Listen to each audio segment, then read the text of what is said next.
I it?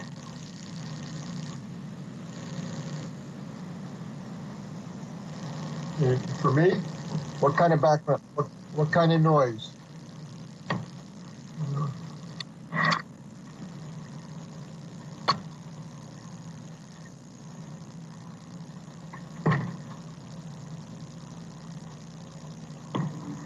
How about now? Still? Is it?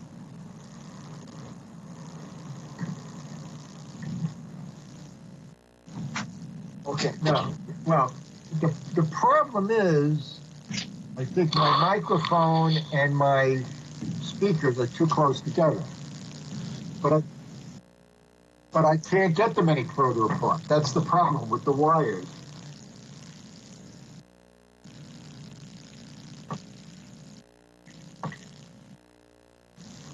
I'm not talking.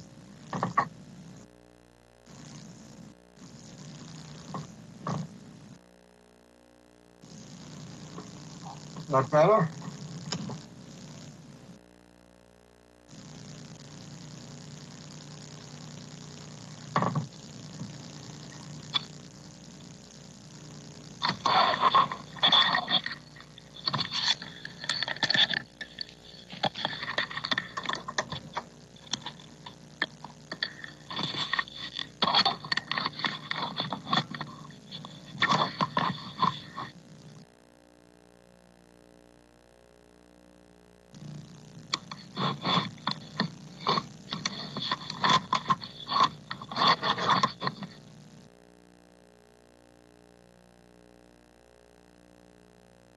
Still the same? Okay, good. I'll leave it this way.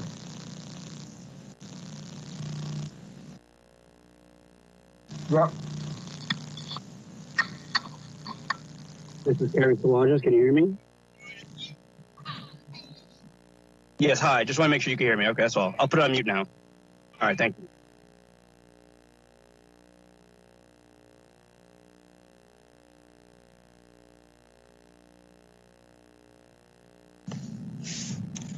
Good afternoon. You hear me? All right, great.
I'm here. Can you hear me?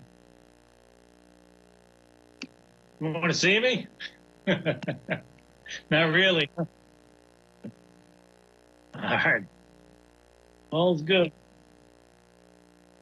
Thank you. I'm signing off. Still here listening though.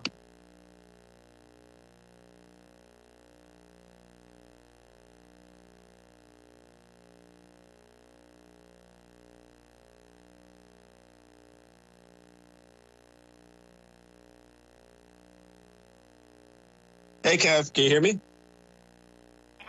All right, I'm here. Okay. And I'm going to mute.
Sure. Can you hear me?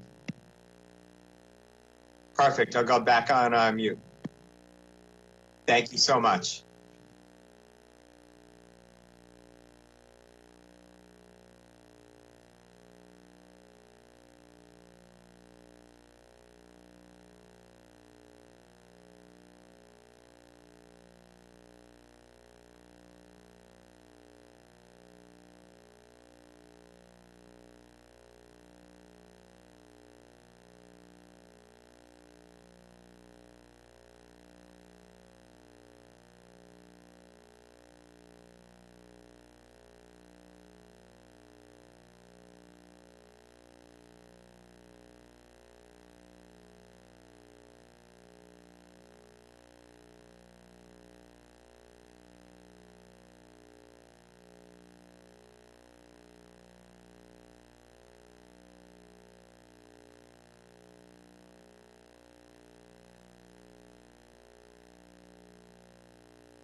would like to invite all legislators to the chambers. We can begin.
I'm going to call the meeting of the legislature to order, and we're going to do the Pledge of Allegiance. I'd ask you just remain standing for a moment after the pledge, but I'd ask Legislator Arnie Drucker to lead us in the pledge.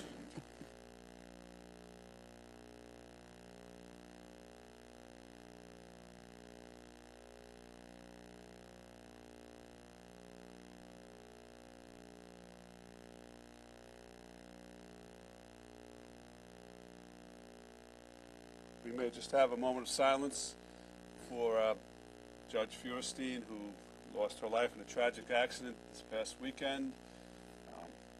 United States District Court judge, former Nassau County Supreme Court judge, accomplished jurist, and just a fine person. So,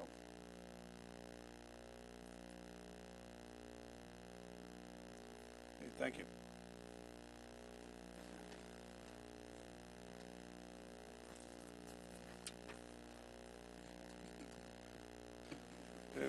Mike, would you call the roll, please? Yes, sir, will do. Roll call. Deputy Presiding Officer Howard Coppell. Alternate Deputy Presiding Officer Denise Ford. Legislator Sela Bino. Thank you. Legislator Carrier Salage. Here. Thank you, sir. Legislator Deborah Muley. Here. Legislator C. William Gaylord III. Present. Thank you. Legislator Vincent Muscarella. Here. Legislator Ellen Birnbaum. Here. Legislator Delia DeRicci Witten. Legislator James Kennedy. Legislator Thomas McKevitt.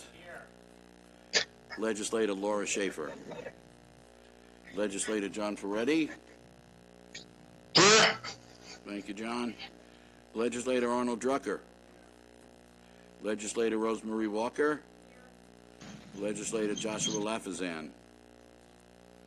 Here. Thank you. Legislator Stephen Rhodes. Minority Leader Kavan Abrahams. Here. Thank you. Presiding Officer Richard Nicolello. Here. We have a quorum, sir. Okay, thank you. The only item on the calendar is Resolution Number 40 of 2021. It's a resolution pursuant to Section 153 of the County Government Law of Nassau County to reconsider and approve a local law disapproved by the County Executive in relation to the establishment of an independently elected assessor.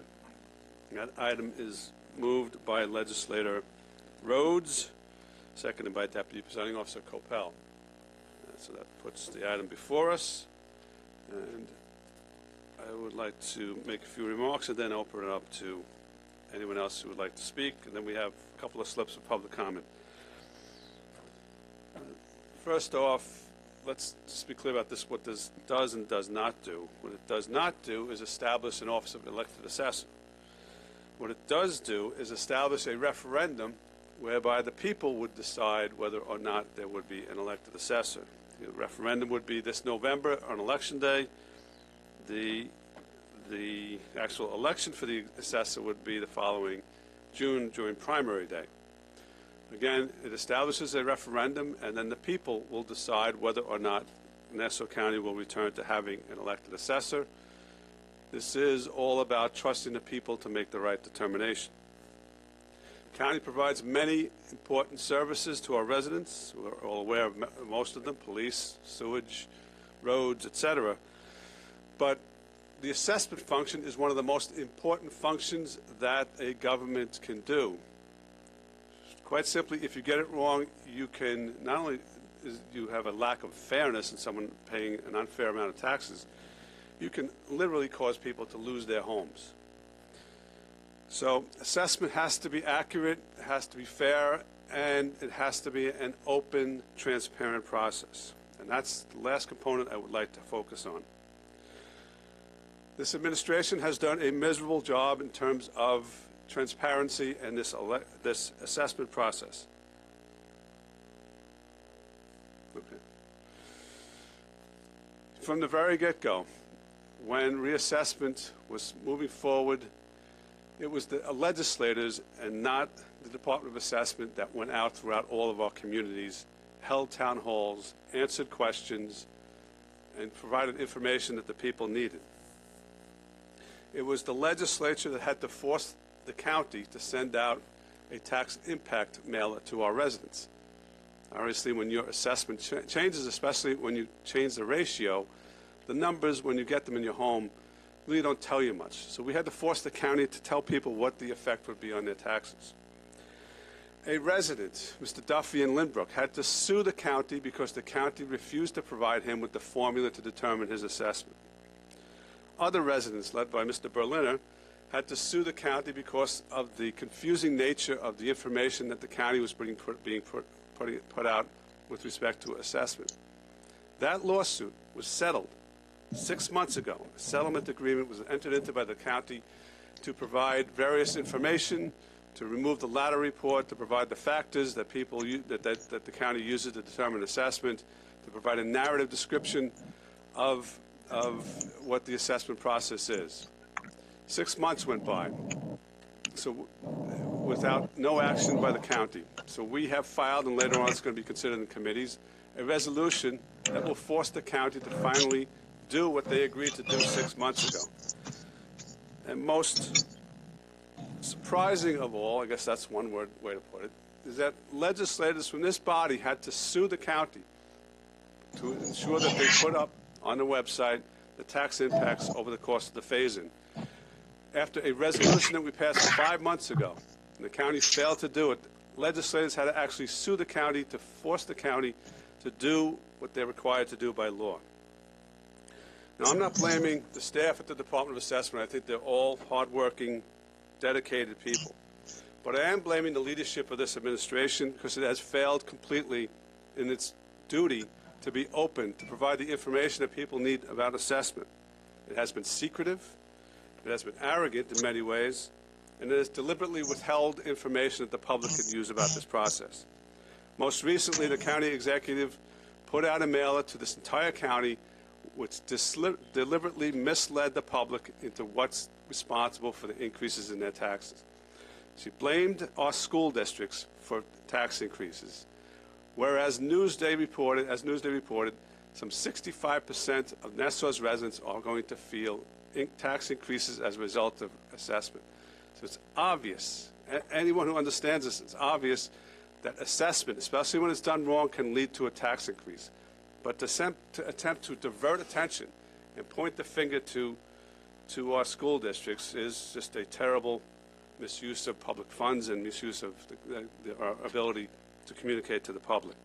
So again, I'm going back to the beginning. We have had this experiment with appointed assessor for the last dozen or so years. It has failed, not just with this assessor, but going back over the last few years as well. It has not worked. We need to have an assessor that is not responsible to the county executive or the deputy county executive, but an assessor who's responsible for the people. And ultimately, whether you agree with us or not, we believe that it's up to the people to choose whether that position is going to be elected or appointed. Would anyone like to say any words? Anything else? Mr. Rhodes? I would like to say something. I don't know Sure. if anyone else from the dais would. Sure. Thank you. Go ahead, Councilman. Can I go, Rich, or do you have somebody else? Yes, definitely. Can you hear me? I can hear you, but Okay. I couldn't make out you allowing me to go, or you want me to wait? Go ahead. Oh, okay. Thank you. So I just a few things and comments in regards to the item that's before us today. First and foremost, I think we kind of know where this vote's going to go. The minority delegation has voted against this measure before. Obviously, we were here before an override today, which is the prerogative of the majority. So I totally understand, but I don't envision this vote going any differently. I've already requested my delegation to vote against, and I envision this will be 11-8 against. But let's just go a little bit further. And presiding officer, as I was hearing from your comments, you talked about that accountability is necessary for this process. And I'll say this, though mistakes have been made with the administration, and there have been technical aspects of assessment as it's been rolled out that needed to be addressed. I don't think the county executive has ever run away from the fact that her responsibility as it pertains to any mistakes or any errors are not subject to being at fault of her administration. I don't think she's ever said that. I think every single taxpayer in this county understands that if they want to hold somebody accountable, they could hold the county executive accountable. What this item does more than anything else, and this is why we have a strong issue with why it's being presented today and not over the last 7 or 8 years prior, is because it's political. The fact is, the county executive, that the previous administration froze assessments for countless years, which every person in the sector would tell you that frozen assessments are not the way to go. They froze assessments for countless years, and from that standpoint, wreaked havoc on our assessment system. Not once did the majority, which yourselves, come forward to say, we want to be able to have an elected assessor. We want to be able to have, say, an elected voice in this process. We talked about lawsuits that the legislative majority, as well as folks from the public, have to sue the appointed assessor versus an elected assessor. Well, if memory serves me correctly, and I know there's only a handful of us that were there, Mr. O'Shea was sued. He was an elected assessor. And quite frankly, the court, by consent decree, determined that he had to basically comply with doing a full-blown reassessment. So lawsuits, to me, are a part of the process, whether you're appointed or you're elected. Lawsuits are a part of the process. So I wouldn't go to the stretch of the imagination to say that she needs to be more accountable. We had to sue to be able to get her to do stuff. We had to sue, or people from the public had to sue, and I remember the Coleman case had to sue the unelected assessor, and Mr. O'Shea. So lawsuits are, to me, are not really the issue. But most importantly, more than anything, because I've heard this argument from several of my colleagues before, well, what do you have to lose? What do you have to lose that it's going to go to the people? Well, you know what? I would have more credibility for that argument if we applied that to everyone. So when this legislature wanted to take the action to have an independent inspector general, that was my argument. What do we have to lose? We're just going to put it up for a referendum. The people will decide whether or not we want an inspector general. It went nowhere. No one from the majority wanted to push that item forward, not one soul.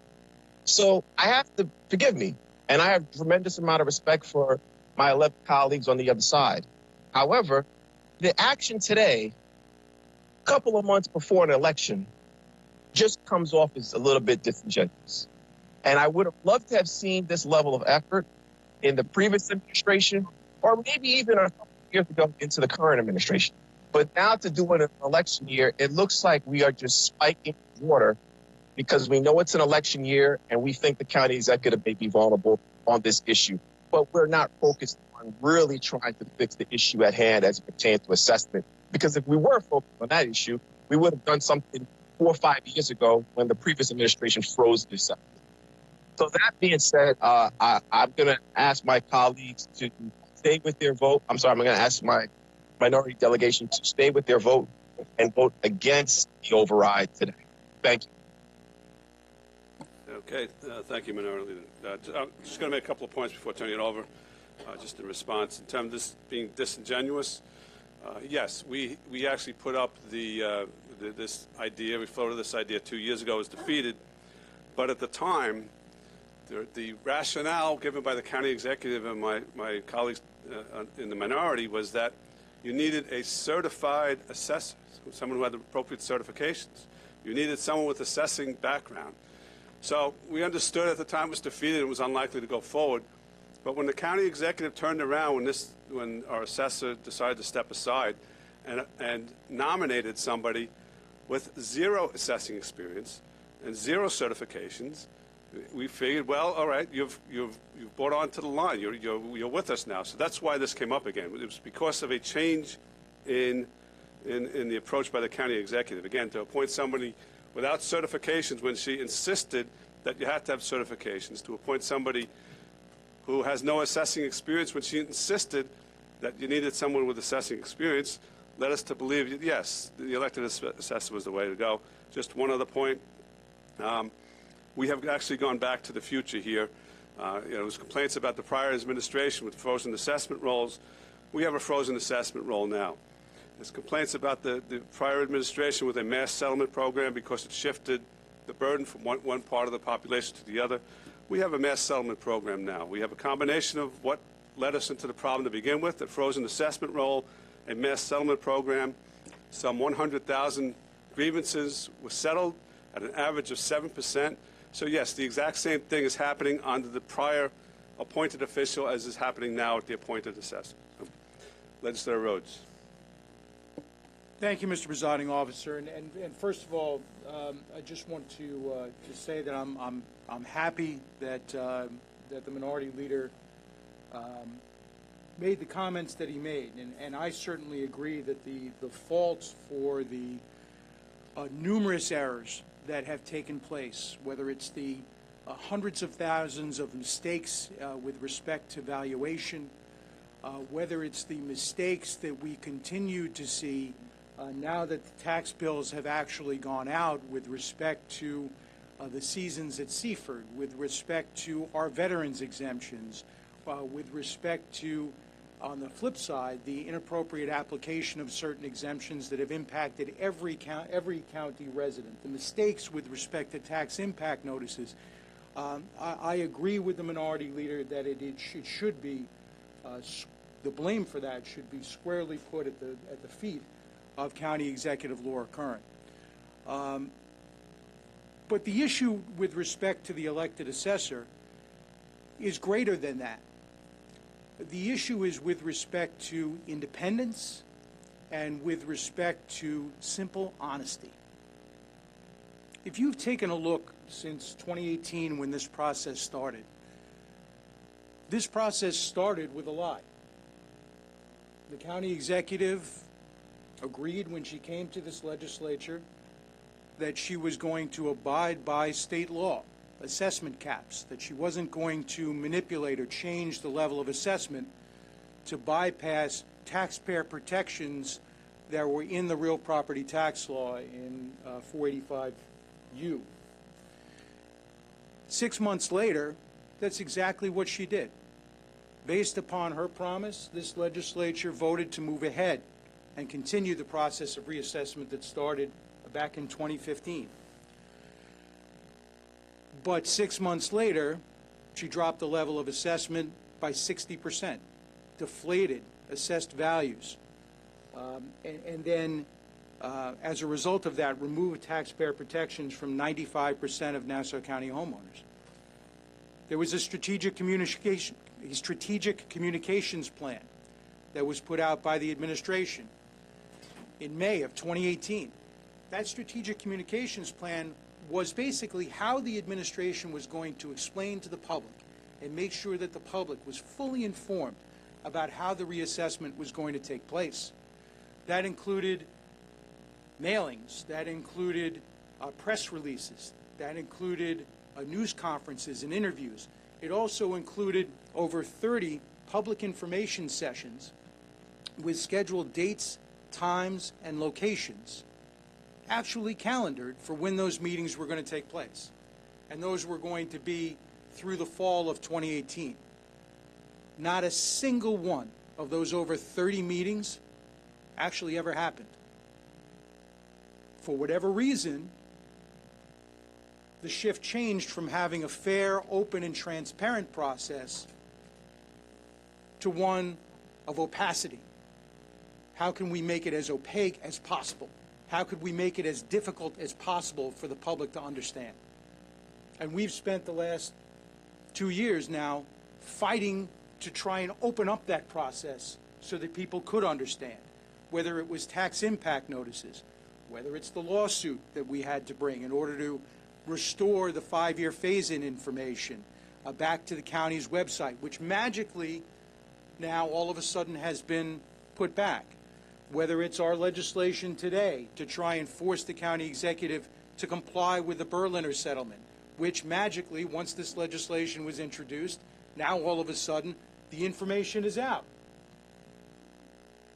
It seems to be throughout the course of this entire process that if it wasn't for us fighting to shed light on it, homeowners would still be kept in the dark. And the presiding officer mentioned a great point. To actually send out a taxpayer-funded mailing to tell homeowners that the reason that their taxes went up, in some cases 10, 20, 30, 40, if you happen to be new construction, your taxes went up 100, 200%, was because of school districts. The average taxes, school taxes went up, average budgets went up 1.8%. How can you with a straight face tell somebody that received a 20%, 30%, 40% tax increase that it's the school district's fault? Especially when you got the same percentage increase on your general taxes, which have nothing to do with schools. So part of the issue with an elected assessor is the fact that if you have somebody who's independent, if you have an administration that is looking to keep information from the public, it is in that elected assessor's best interest to provide full explanations, full disclosure, and conduct the accurate assessment that we thought we were going to get and that taxpayers obviously didn't with respect to the reassessment that was conducted by this administration.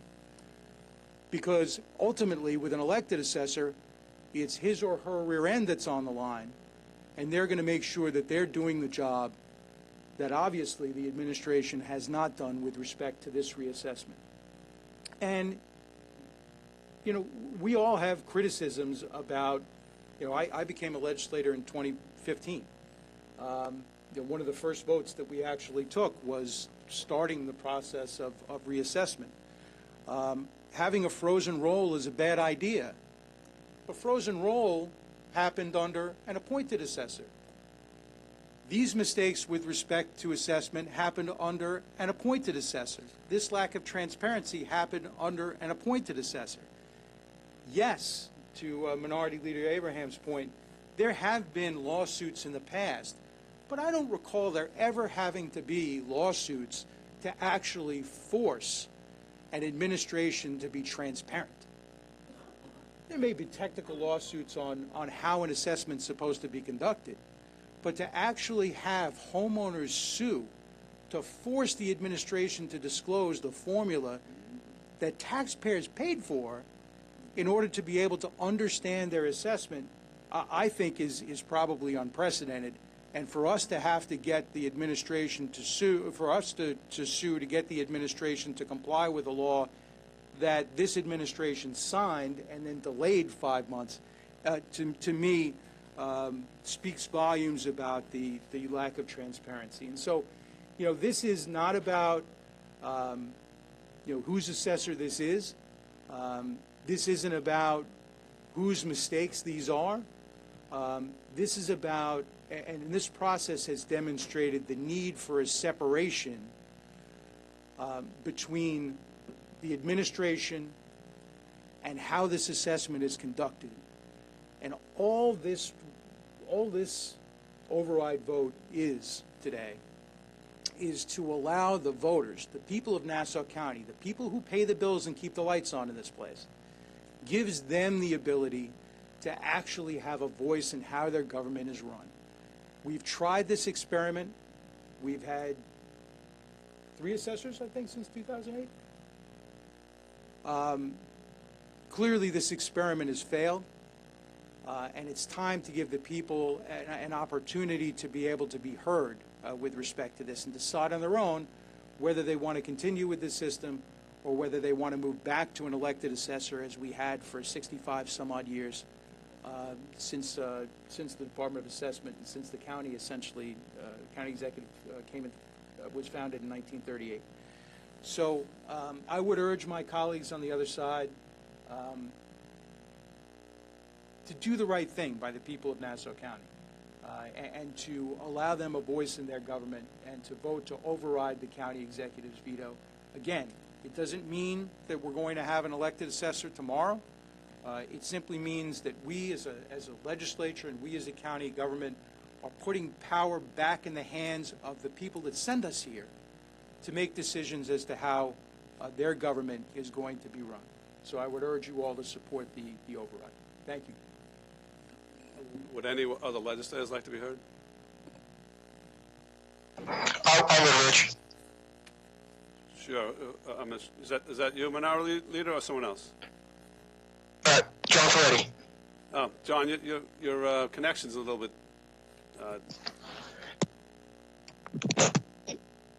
difficult. How's that? Is that better? We can hear you, but go ahead.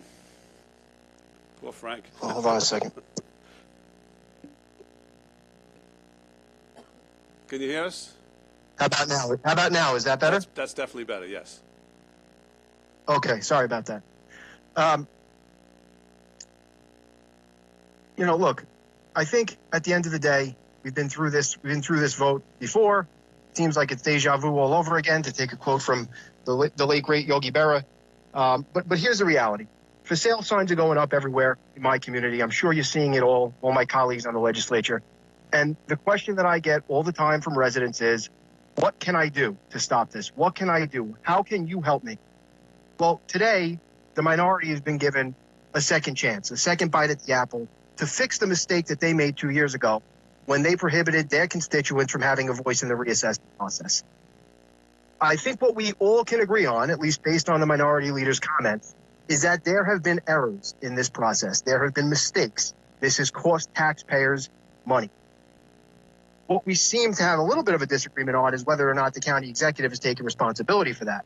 I would argue that she has not, that she's tried to shift the blame. But put that aside. We all agree that there's been errors.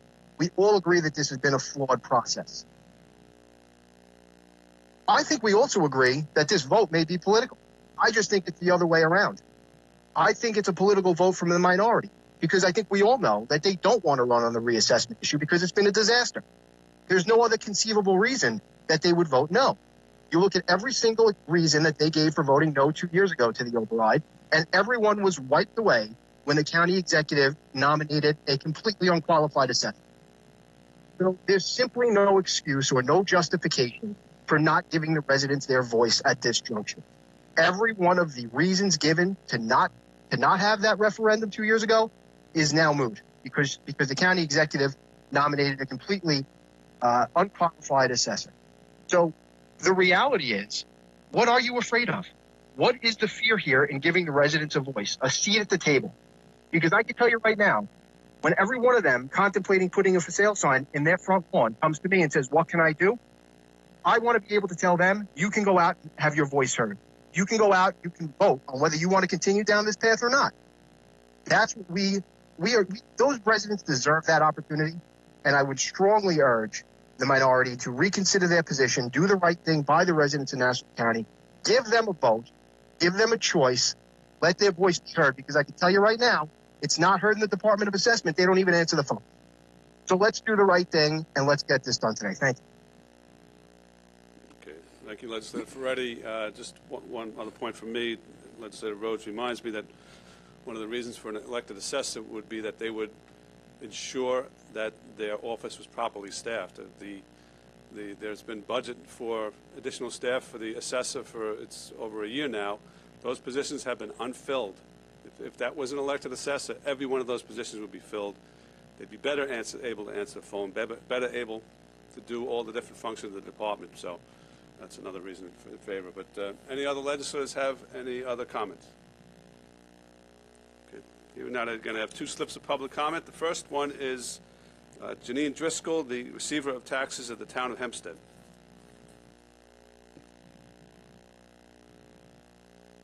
Just have to press the button there, Janine. Thank you, Presiding Officer Nicolillo and members of the legislature. I appreciate the opportunity to be here today to speak to this very important issue. And I do agree that the residents of Nassau County should be the ones to decide whether or not the county assessor is an elected official or someone appointed by the Nassau County Executive. And I can tell you one very obvious reason that I support that is that, as you all know, you're all elected officials like myself. I listen to what my residents are saying, my constituents. I get emails, I answer them, or someone on my staff answers them. This is the biggest complaint that I'm hearing about the Department of Assessment. There's no accountability, there's zero transparency, they're not answering the phone. Every resident that calls us says the same thing. We've tried to call over there, can you help us? There are certain things that we can do in our office, and we try to do them to assist the residents. However, you know, again, the biggest problem is that we don't have the capability to assist each resident. We've had a lot of problems with this assessment. I'm here today to urge you to reverse your decision to allow the residents to make this determination in the fall. The critical role of the assessor has always been to assess the properties. That is going to have a direct effect on every single property owner in the county. It's also going to affect who stays in our county.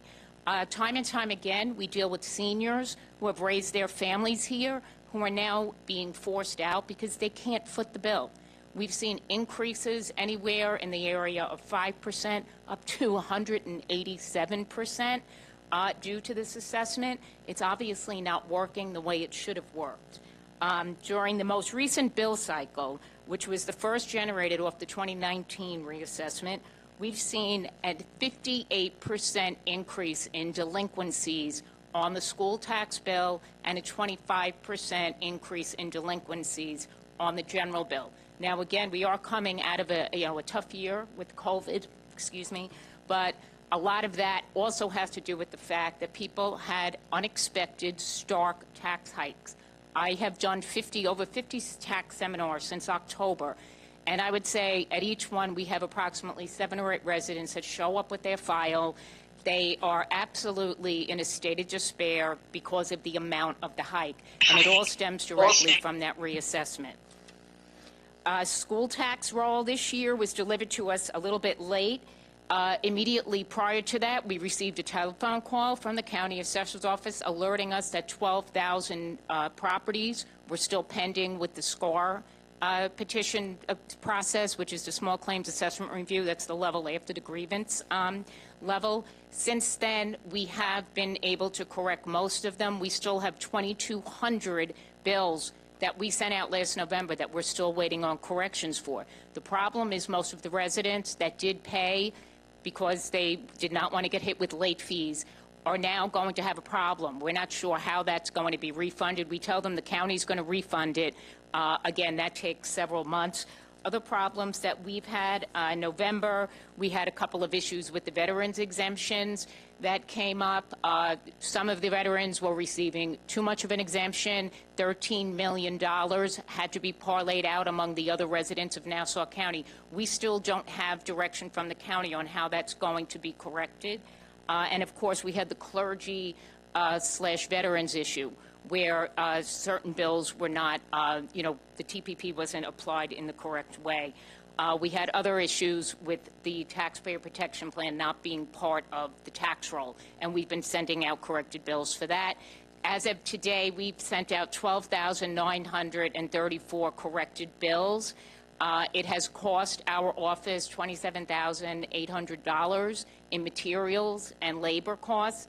And, this is no fault of the receivers. I know there has been some effort on the part of the county executive to blame the townships, but certainly we were handed a tax roll that we had to deal with. And when these errors were coming up, we were trying to deal with them. Again, we're working on still getting the rest of those bills out. As of today, basically what we would like to see is some kind of reimbursement for us because, again, all of those costs are coming out of our budget. And I would ask you to consider what the effect of the assessment has been on our residents. Several weeks ago, I, along with Supervisor Don Clavin, met with residents in Valley Stream. It was a family. They had 3 children. They had recently done a renovation of their home. Not a major renovation, but they did do the renovation. They did not get the benefit of the TPP. Their taxes went up from $9,700 to $26,400. And 2 weeks ago, I did hear from the mother, who was a nurse actually at a local hospital. She was a frontline worker throughout COVID. And she said, I don't think we're going to be able to pay this bill. So she's just one of many. And I know I've worked with some of the legislators on trying to rectify some of these problems. So what I am asking you is to allow the residents of Nassau to advocate for themselves. Just like they can file grievances, just like they can file for exemptions, they should have the right to decide whether or not that county assessor is appointed or is somebody that is elected, who I think would be more accountable and more reactive to the needs of the residents. Again, I appreciate, you giving me the time today, and I noticed I don't think that clock was running, so I do appreciate that too. And, I do urge you, though, to really consider what the residents want. And I would think that wholeheartedly they would want somebody that's going to be more accountable to them, someone they can reach out to and actually get an answer from. Thanks very much. Thank you, Janine. Yes, Legislator Ford. Janine, thank you very much. I didn't realize, thank you very much for your statement, your testimony. And, I have to say, when you talked about, the residents over in Valley Stream, as you know, we have the Marine Point condos that were built over in Oceanside. And they also fell victim because they were new construction, and they found out that their taxes were supposed to be a certain amount of money. But then because of the assessment, something wasn't included, their new construction, whatever, so their tax bills went up, by a great amount of money. And I think that Legislator Drucker was the one who, I guess, from your area, was able to reach out to state senators. And it was actually because the state interceded and they made some changes so that these residents were not going to be hit with such a large increase in their taxes, and it will be gradually increased over a certain amount of years. So I would think that, for me, that maybe it would be better if we had an elected assessor who would have been, that person would have been able to make that determination, maybe to have caught it in time. I keep going back to when we had Harvey Levinson as our elected assessor, and we had an issue similar, with condos and co-ops down in the city of Long Beach. And there was an error in something, and he came out. He faced a group of very angry residents and listened to their complaints and everything.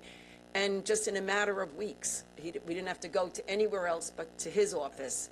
And he was the one who was able to correct it and to be able to help these people stay in their condos and their co-ops. And, I just even think about transparency. I have a resident who was not aware. She thought that she grieved her assessment. She thought that we were still using the latter report, which she did, and she did all her research based on that. She went for a hearing, and they told her, no, we don't use the latter report anymore. They're just using comp sales and whatever. And, we find out now that there's a different valuation that they're using. So residents who actually grieve their assessments may have been at a disadvantage because of this, because the information is not getting to them in a timely manner. And, she doesn't know if she's going to win or not. But it really is a very, very frustrating experience for so many people. But thank you very much for highlighting this to us. And, it is very frustrating. We have just finished a collection a few weeks ago, and so many people had come in, and we're really only open to the public during very limited hours now. And, people waiting in the parking lot for us to come into the office with their files, unable to pay. And again, it does go back to having nobody else to go to. So they're coming to the receiver of taxes, and I'm more than happy to talk to everybody, as I know my counterpart in Oyster Bay is. But I appreciate that. I know a lot of the county legislators have reached out. We've worked together with a lot of the assembly men and women. But I do think that it's almost like nobody really knows what's happening in the Department of Assessment. They do have a lot of roles, and I'm cognizant of that, between exemptions, assessment, grievance. There's a lot going on there. And I think at some point, maybe that needs to be broken up. People have different roles to do different things. I don't even have a name for someone that I can call and say, look, a resident called me. There's a problem we had a combat veteran call last week, and she messaged me on Facebook. And she was in complete despair. She's like, I thought I was getting this exemption, and it was just a glitch in the application. But she could not get through to the assessor's office, so she came to me.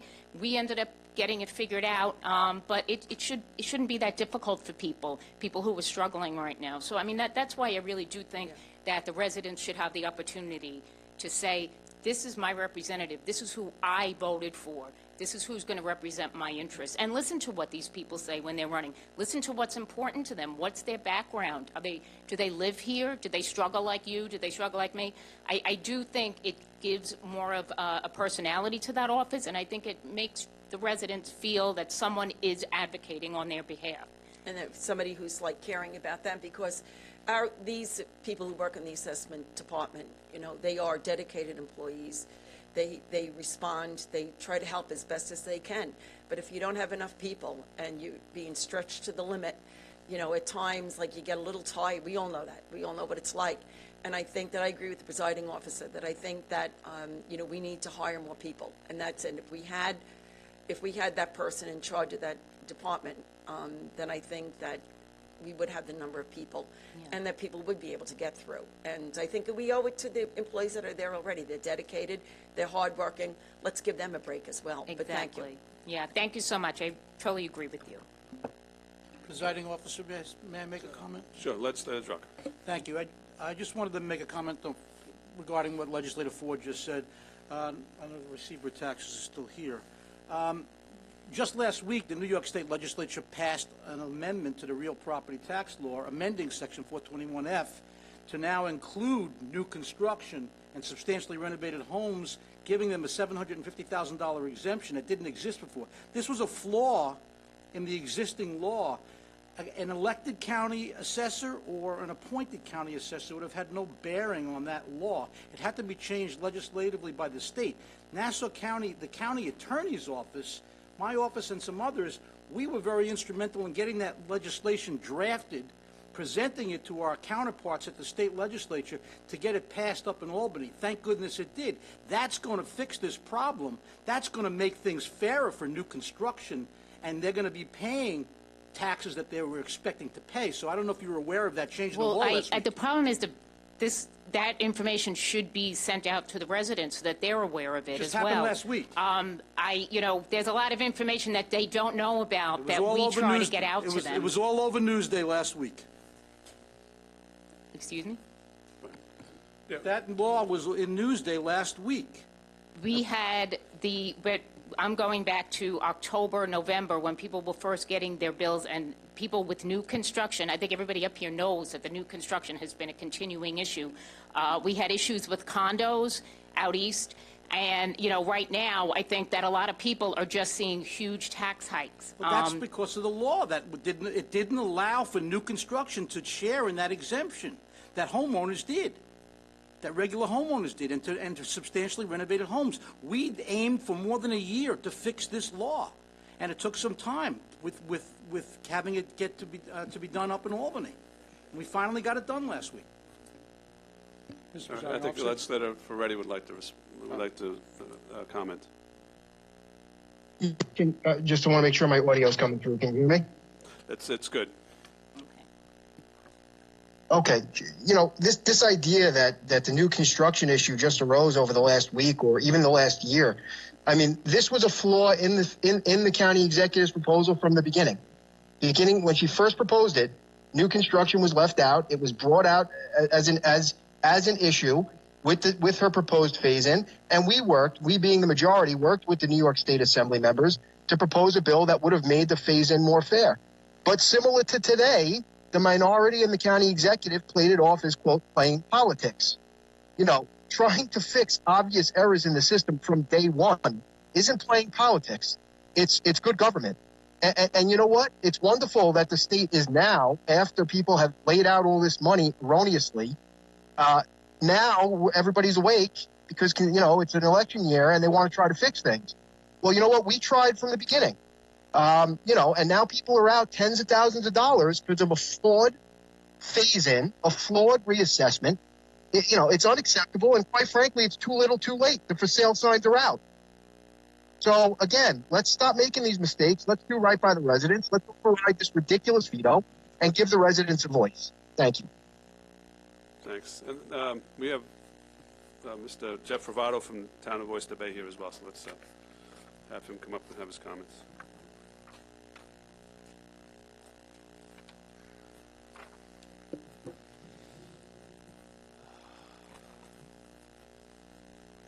Concur with everything Receiver Driscoll has said in her statement, but good afternoon, Presiding Officer Nicolello, Minority Leader Abrams, and members of the Nassau County Legislature. Thank you for allowing me to address you today with this important information prior to your vote on having the elected assessor. As the elected receiver of taxes in the town of Oyster Bay, it's my job not only to collect the payments from the residents and the commercial property owners, but also to protect their wallets. As an elected official, the buck stops with me, and the taxpayers have someone to hold accountable for the process of their tax bills and the payments.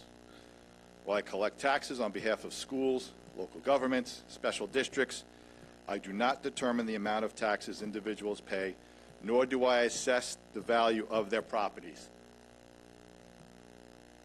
I want to repeat that. While I collect taxes on behalf of schools and local governments and special districts, my office does not determine the amount of taxes individuals pay, nor do I assess the values of their properties. That is a job of the Department of Assessment, which falls under the jurisdiction of the county executive. Unfortunately, this Department of Assessment continues to fail taxpayers by distributing ever-written data, and no one has been held accountable for their costly mistakes. The Nassau County Department of Assessment lacks any accountability as they continually attempt to pass the buck rather than own up to their errors. I have not and will never tolerate this incompetence, and neither should you when it comes to this department.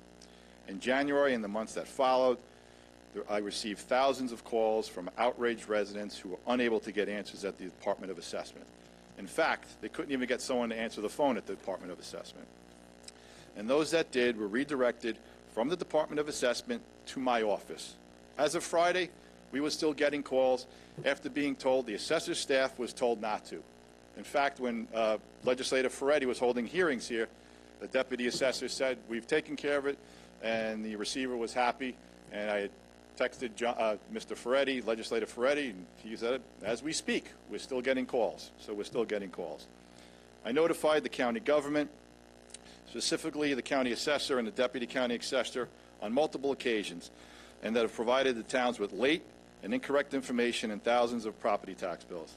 These are copies, this is emails, just emails of the communication that's gone back and forth between our office, the county assessor's office, not including telephone calls. I also requested that the address residents' concerns rather than shuffle them off to my office, which has no jurisdictions over these errors and assessment shifts that could cause sticker shock for homeowners. As you know, Nassau Department of Assessment errors resulted in many property tax owners being forced to overpay their property taxes. In fact, this legislative body approved legislation to fix these errors. Sadly, in the midst of an economic crisis brought on by the pandemic, many property owners are still forced to overpay and now await refunds, which, as you know, could take up to a year. These costly mistakes by the Department of Assessment only added to the burden already placed on 65% of the homeowners whose property taxes increased on the County Executive Kern's reassessment plan and tax hike. And for those dealing with the problems, the customer service provided by the department deserves a grade F for failure to respond to taxpayers and fiasco when it comes to producing correct and legal sufficient data and tax warrants. It started with the beginning of this year when we received tax warrants on which the county assessor improperly notarized his own signature. And then it continued with my office reporting thousands of errors related to missing veterans exemptions, clergy exemptions, absent Class 1 phase-in exemptions, and the overbilling of homeowners due to unsettled SCAR petitions. In an effort to help property owners, we were able to issue new tax bills to many residents, but that came with a heavy administrative cost of 3,500 employee work hours, nearly $140,000 in additional costs and processing costs, which I know Receiver Driscoll is going to dig deeper. I'm a numbers guy. I dug deep into everything. Have everything right here on the sheet.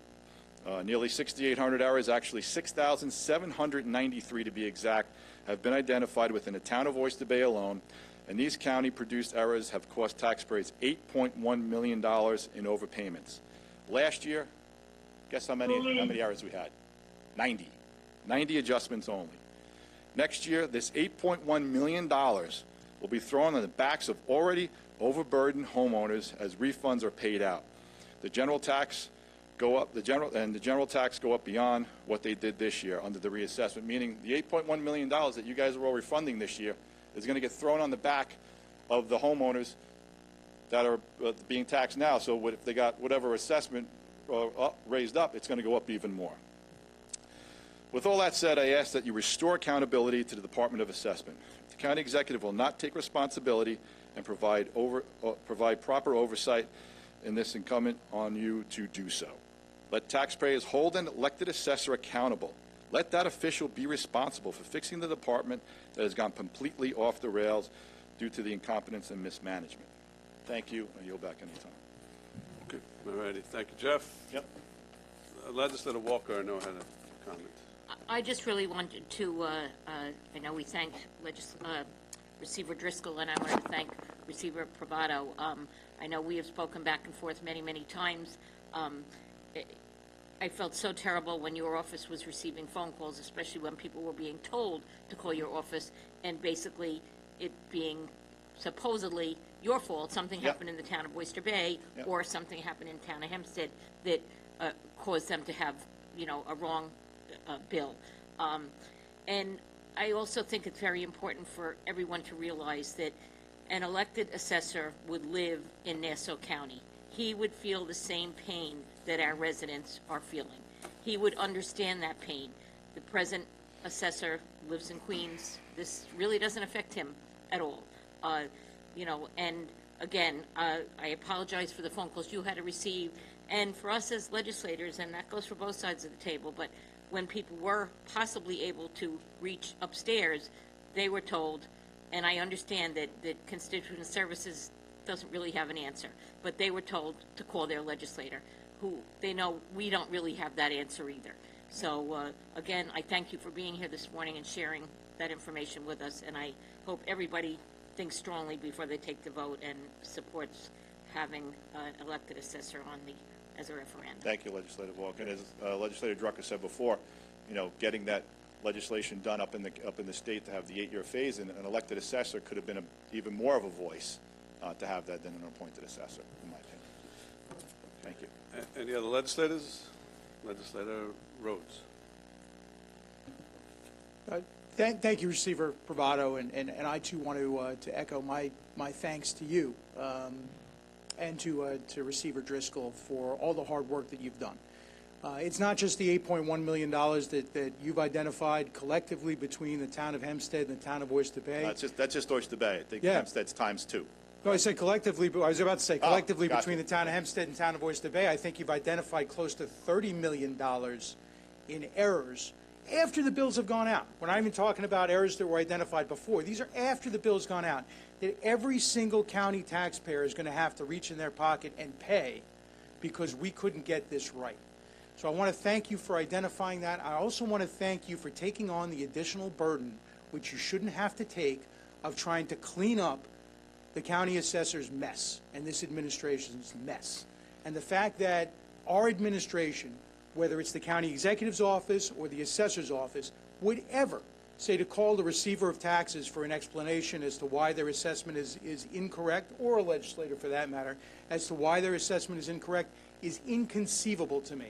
So I want to thank you for taking on that responsibility, because it's not your job. Yep. Just like it's not the state's job to try and fix the mess that was created by this administration. And I'm happy that they've taken that up. And by the way, when we talk about new construction, this majority sent a letter to the state Senate, to the state Assembly, to the governor, notifying them what we told the county executive back in March of last year, that new exemptions were going to be disproportionately impacted, including Superstorm Sandy homes, were going to be disproportionately impacted as a result of the exclusion of new construction from the phase-in. I had a gentleman, call my office from Wanto, whom I've mentioned before. His taxes went from $10,000 to $31,500 as a result of not being included in that phase-in. And while I'm happy that it seems to be getting fixed now, that's money that they've already had to pull out of their pocket and pay this year, that they're not going to get back, in all likelihood, right? Because I don't think that phase-in is retroactive. I could be wrong. Hopefully it is. But the bottom line is, we're causing a lot of people a lot of pain because we didn't think things through and act proactively. And that's solely, the blame for that, in my opinion, lies solely at the foot of the county executive and her handpicked assessor. But I just wanted to thank you for your efforts and for all the hard work you and your staff have done, along with Receiver Driscoll and her staff. Thank you, Legislator Rhodes. And just really keeping the stats on everything, 24,000 calls since we've taken the first warrant, and 6,000 related to the problems of the reassessment. We figured 15 minutes per call, and that was $43,500 in costs right there, just in that. So, and then we've had to work some weekends because the phones just keep ringing, and you're trying to do the regular work, and it can't be done, so there's overtime costs. Well, thank goodness somebody's answering the phones, at least in well, that's what it is. We give the number, you have to call this number, and then it was the craziest thing was, right, Maura, we called the hotline, no one picked up the hotline that was established. And then they call us back. We can't get an answer. We try to help them the best we can. Unfortunately, sometimes we can't do everything for them, but we try to walk them through everything. So, again, Presiding Officer Nicolella, Minority Leader Abrahams, thank you, and the County Legislator, thank you for your time. And something tells me if there was an elected assessor, those phones would have been answered, and you wouldn't be getting those calls. I guarantee it. Thank you. All right. Thank you, Jeff. Anyone else on the legislature have any comments? Is there any other member of the public who would like to speak? All right. Hearing none, then I'm going to call for a vote on this resolution. An aye vote is to vote to override. Nay would be not to override. And we need 13 votes to override the county executive's veto. All in favor signify by saying aye. Aye. Aye. Aye. Those opposed? Yay. Nay. So the vote fails by a vote of 11 votes to override and 8 votes against overriding. Therefore, since we didn't get the 13 votes, the override is unsuccessful. Motion to adjourn by Legislator Walker, seconded by Legislator Schaefer. All in favor of adjourning the legislature signify by saying aye. Aye. Aye. Those opposed? Aye. Carries unanimously. The legislature is adjourned, and we'll go right into the Rules Committee. Thank you, Receivers Driscoll and Bravado. Appreciate you being here. So, Mike, do you want to do the Rules Committee?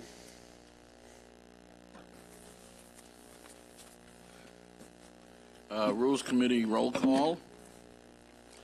Legislator Sheila Bino. Legislator Delia DeRigi Witten.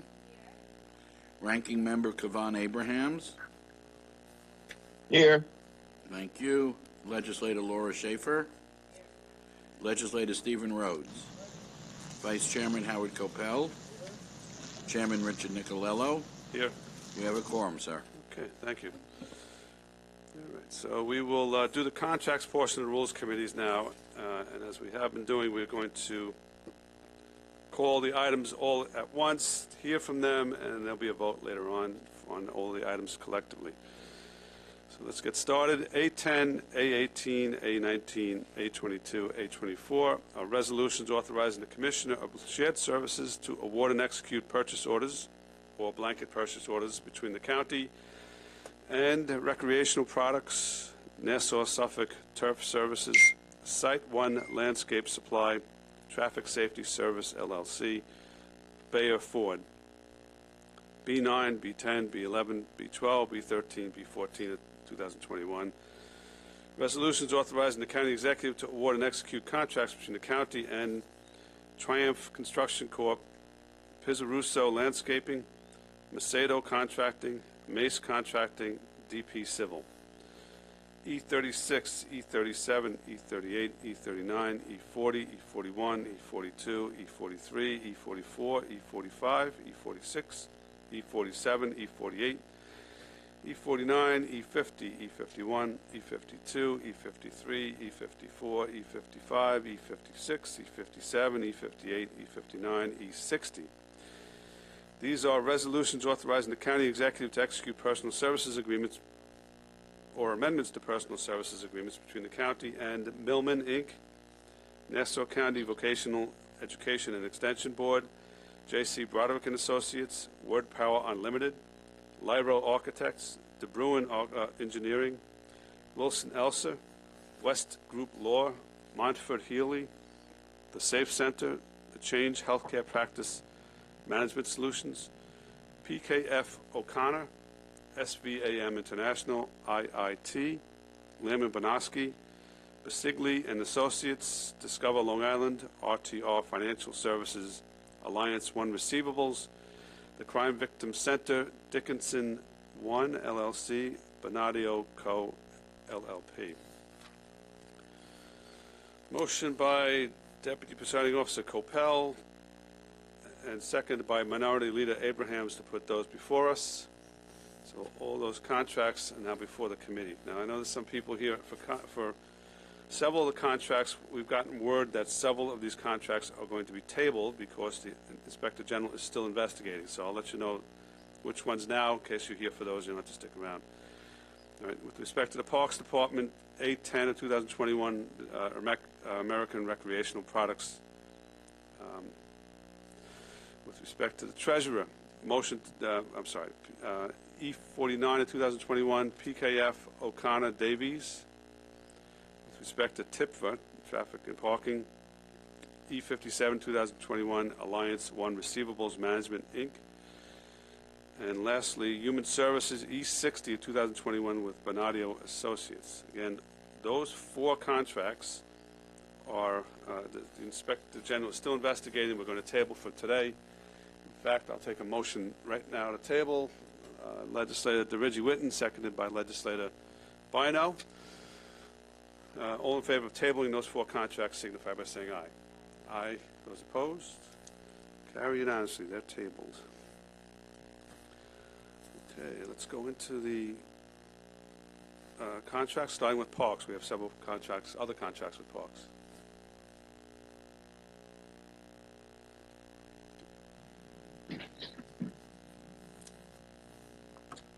Good afternoon, Victoria Queso with the Department of Parks. So A18 and A1921 are blanket blanket purchase orders for horticultural products. A18 is with Nassau Suffolk Turf Services for the 52 items for which they were the lowest responsible bidder. And then the remaining 29 items are A19, which is an agreement with, which is the order with All Pro Horticulture, for which they were the lowest responsible bidder. Okay, so these are for horticultural products. Yeah, so terps? it's like fertilizer, pesticides, herbicides, some seed. It's mostly for the golf courses. The two contracts combined have a value of about $2.7 million. Yes, we believe that with A18 there was a misinterpretation between the department and shared services, that the amount that was given to them was meant to be the over the 5 years, but it was then multiplied to over $2 million. So it should be comparable to A19 All Pro. So A18, this is a blanket purchase order. So it will extend over the course of 5 years. Is that what you're saying? Yes. Okay. And over the course of 5 years, the total cost is going to be $2 million. No, it should actually be closer to what A19 is. So the total cost over 5 years would be in the range of $500,000 or so, $600,000? Yeah, 500 to 600,000. Yep.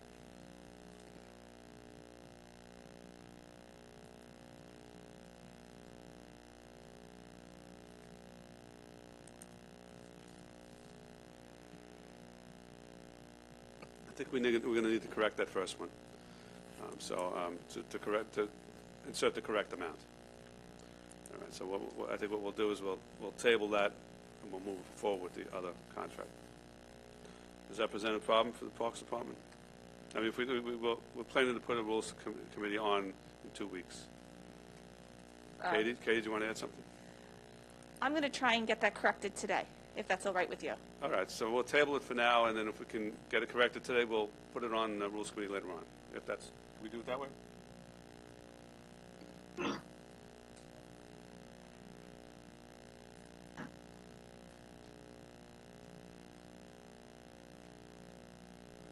Try to do it that way, but for now, let's table A18, 2021. Motion to table, Legislator Rhodes, seconded by Legislator Schaefer.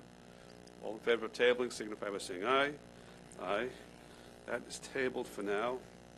And that's, any questions now on A19? No. Okay. You want to go on to the next one? Sure. E55 is an amendment to the agreement with Discover Long Island through December 31st of this year, to allow the department to conduct and finalize the solicitation process. RFP PK 01272106 was issued on January 27th. We received 4 responses and we're currently in the evaluation process. Yes, Legislator Ridgeway. I'm sorry to do this, but can we just go back to A19? Is this just for 1 year or is this also for 5 years? It's for 5. They're both for 5 years. So they both should really say that. Because the way it's a purchase order for $625, it doesn't in any way state that it's for 5 years. I think if we're correcting one, maybe we should just correct both.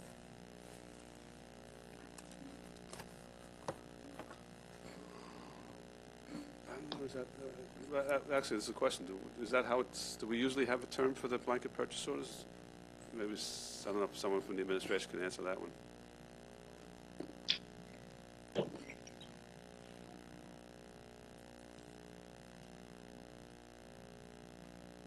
Yeah.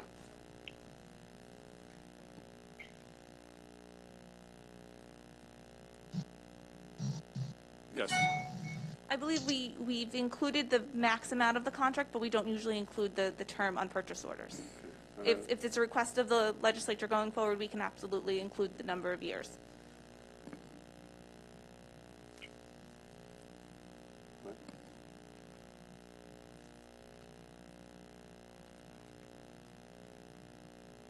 I think that, I think that we would like to see the term. I think it just adds, I mean, I think it is important for us to know, I mean, if we're issuing a blanket order, whether it's for 1 year or for 5 years or 10 years, so I think it's something that the legislators would want to know. Sure. Right. I think they're all for 5 years, but going forward, we can absolutely include the number of years that the purchase order is for. All purchase orders are for 5 years? That's what Mr. Banks just told me. But he's working on the correction of the staff summary. Oh, but going forward, we'll include it. Okay. Is he still here, or did he leave? He's on the phone trying to get a new staff summary. Okay.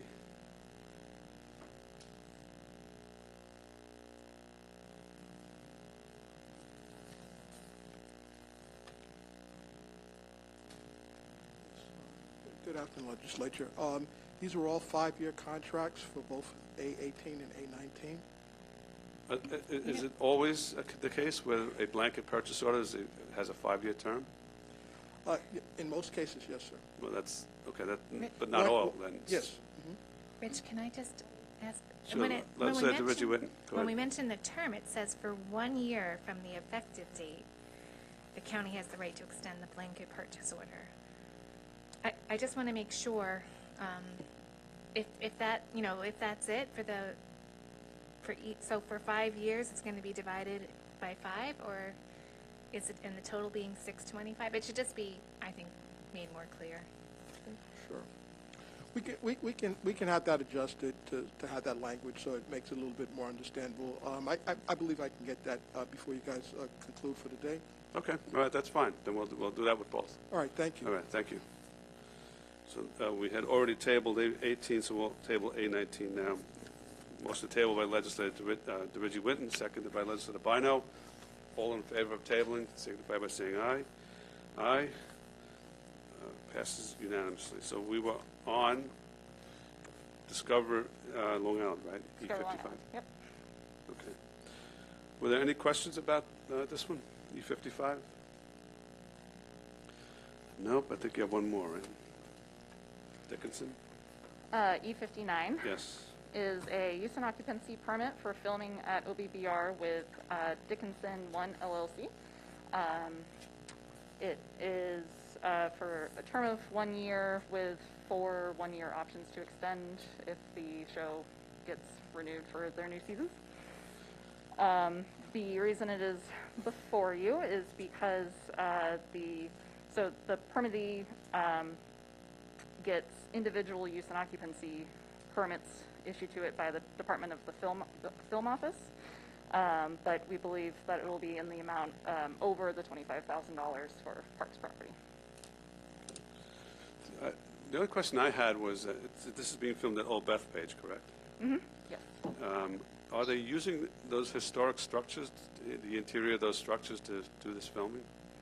So they build temporary sets and then deconstruct them at the end of the permit. And they do have, sometimes they do use interior shots of some of the houses, and they'll get individual permits to use those if and when they need them. Okay, so they'll have to come back for individual permits if they're going to go into one of those houses? They go to the film office for those individual permits. This permit is all-encompassing of those. Here, I would request that the film office, and we'll make this, I'll direct it to them as well as the Parks Department, but the people in charge of the historical nature and preservation of those properties, I request that they be involved with the permit process. And here's the reason. When these movie and television productions come into a building, they can take everything off the walls. They can try to transform those locations, and we just want to make sure that there's no damage to the historic nature of those properties. Absolutely, and okay. The Parks Department has the same philosophy. Okay. Any questions, discussion? Legislator Rhodes? Yeah, a quick question, Katie. Is it the, I was at Old Bethpage Restoration actually over the weekend. Is that the, by the Museum of Armor? There's an entire set, almost like a town. That might be the Gilded Age with the Gilded HBO. Age. That's not, okay. So that's something completely different. Yep. Okay. Yeah, we did that agreement several years ago. That's for the Gilded Age, right? Mm-hmm. That's been delayed somewhat because of COVID, I believe. Yes. Right. A lot of production has been delayed because of COVID. Okay. Legislator Schaefer, did you have another question? No. All right, thank you. Thank you. Next contracts with the police department.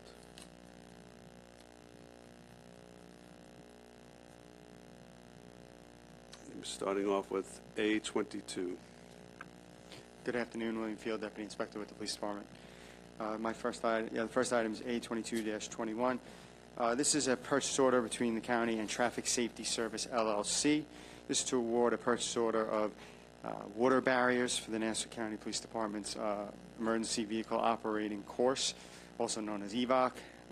This will be at the Future Center of Training and Intelligence. The Department of Shared Services is a sole source, determined this to be a sole source procurement. They're the sole vendor who manufactures and sells these water barriers. They're the best to ensure safety of our trainers and trainees on the course, and there's no other product equivalent that can provide similar benefits. The maximum amount authorized under this purchase order is $134,568, and it will be asset forfeiture funded. Deputy Presiding Scopa. Thank you. Just a quick question for you. Yes, sir. You say that there are none. Is this the only manufacturer of water-filled barriers that there exists? I can tell you from the beginning of this, they had difficulty finding a provider that could supply this type, and this was the one provider that was able to provide, I guess, the number and also the type we needed for the course. I'm sorry, I guess I don't understand. You're saying that this was the only one that could provide the number that we needed? I guess both the volume and the type we needed, the number we needed. And the type, when you say the type, once again, what's the difference between types of water barriers? Aren't they just simply... They're round barriers. They're used, you'll generally see them around some of the major roadways. Right, and I would imagine you go around the country, you see these all over the place. There's got to be more than one manufacturer. I believe they were regionally distributed. That was the way this was quite some time ago. They were, I guess, set up, distributed by regional locations. What do you mean by that? As in the distributor, the manufacturer who makes the product. This particular product, but what I'm asking is this the... Is this the only product? This is the only water barrier product that exists? I can't say it's the only one. Because the backup seems to suggest that it is. Well, to fit the needs, I guess, of the training course, yes. And what are those needs, and how are they different than? Do you have any explanation for this? No, I could try to get you further on why they're the only vendor that can provide this for you. And is there any urgency to have this done today as opposed to a couple of weeks from now?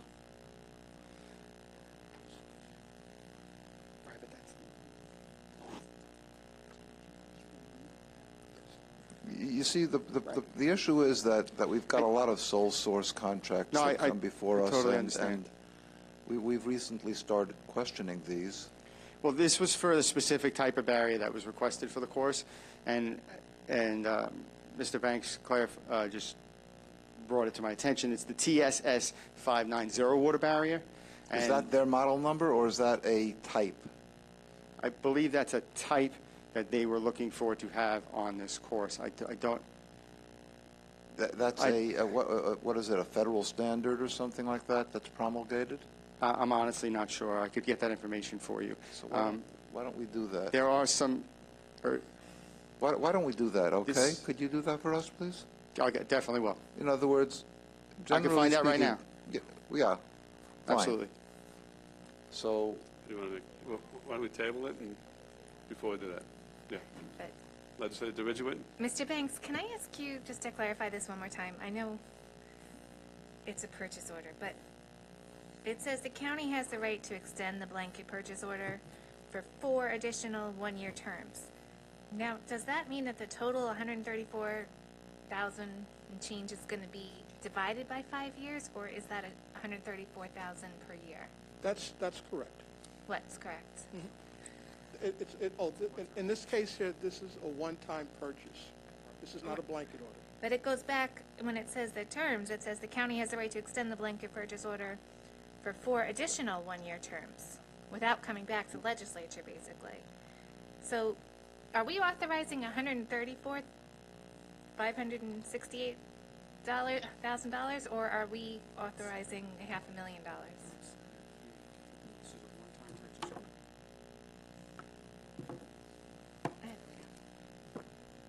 I believe this is a one-time purchase order for the number of barriers that are needed to supply the course. This is to set up the course at the track. We call it a track.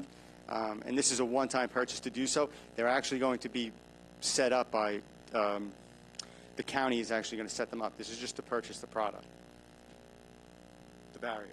No, I understand that. I'm sure you need it. I'm just talking about the wording on the contract that the county has the right to extend the blanket purchase order for 4 additional one-year terms. Again, I just want to know what we're authorizing. Is it $134,000 a year or total? It's sorry, Katie Horse from the administration. It's $134,000 over the life of the agreement.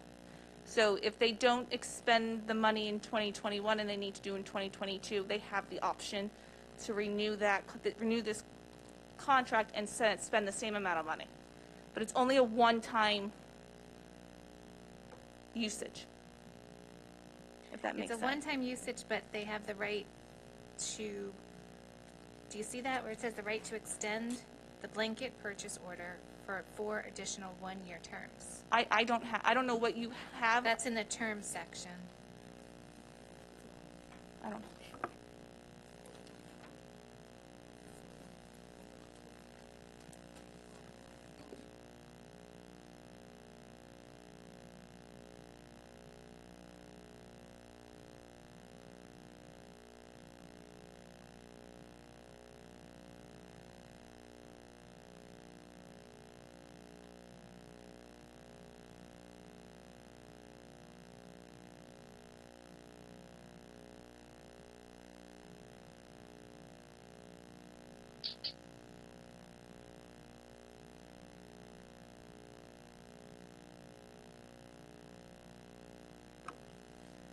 Legislator, do you have a page on that?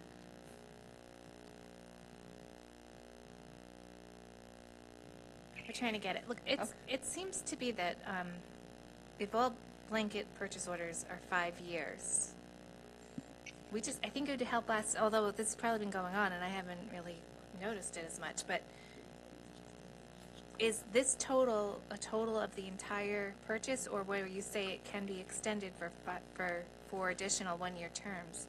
Like, what is the amount we're authorizing today? Total amount is the $134,568. Whether it takes 1 year or 5 years, that's the total amount that you're authorizing for this contract to be used for. Okay, so And extending the blanket purchase order for 4 additional terms would encompass only the $134,000, or you'd have to come back to the legislature for additional funding? Correct. So, Katie, that kind of raises the question of why you just don't make it a 5-year term to begin with. So, we're definitely going to have some conversations after today's I discussion guess about how to clarify this going forward, so we don't have this confusion. So I want to acknowledge, first of all, that Katie did come over to me just before we started everything, because we asked last time to get an update on how these contracts were structured, and often why they're extended without being rebid. And so this is probably a good thing to add to that Absolutely. submission. You know, why I think Legislator Dirigi-Witten's question was perfectly apropos, and the other question, as I say, is why not a blanket 5-year? Right. I don't know, but we'll get back to you. Yes, I'm sure you will. Thank you. Thank you. You want to table that? So I guess my question to you earlier was, unless the inspector has unless you've got an answer. So the specifications for this actual TSS 590, they're the only manufacturer of the barrier that can withstand a crash of in excess of 62 miles an hour. Okay, that's a good answer, I think. Thank you. TSS 590, isn't that the cyborg and coming in? I hope you don't take it personal. We're not questioning No, your... not at all. I knew there was a reason with the. I just didn't know the specific specification. I called, and that is the only barrier that can withstand a 62 mile an hour or faster crash. Okay, all right. Let's go to A24, 2021. A24 2021, is to award and authorize 2 purchase orders for between the county and Buyer Ford LLC to purchase Ford Interceptor, police interceptors. This is actually 2 separate requests. One is for 8 2020 purchase police interceptors. The other is for 56 non-hybrid 2021 police interceptors and 26 hybrid police interceptors. Both purchase orders are being awarded as a result of a cooperative bid between Westchester, Nassau, and Suffolk County. The maximum amount authorized under this purchase order is $4,440,791.18. It is capital funded, and I think that's all I have. Just a quick question. Sure. Is there any sort of grant that, you may not know this, that would apply to the county purchasing hybrid vehicles as opposed to other vehicles? In other words, is there incentives to be more environmentally efficient? Not to my knowledge. It's definitely something I could have my office look into. This is I believe, the second time we're purchasing non-hybrids, hybrids. We have purchased a couple in the past, but this is the first larger group of them. Any other questions?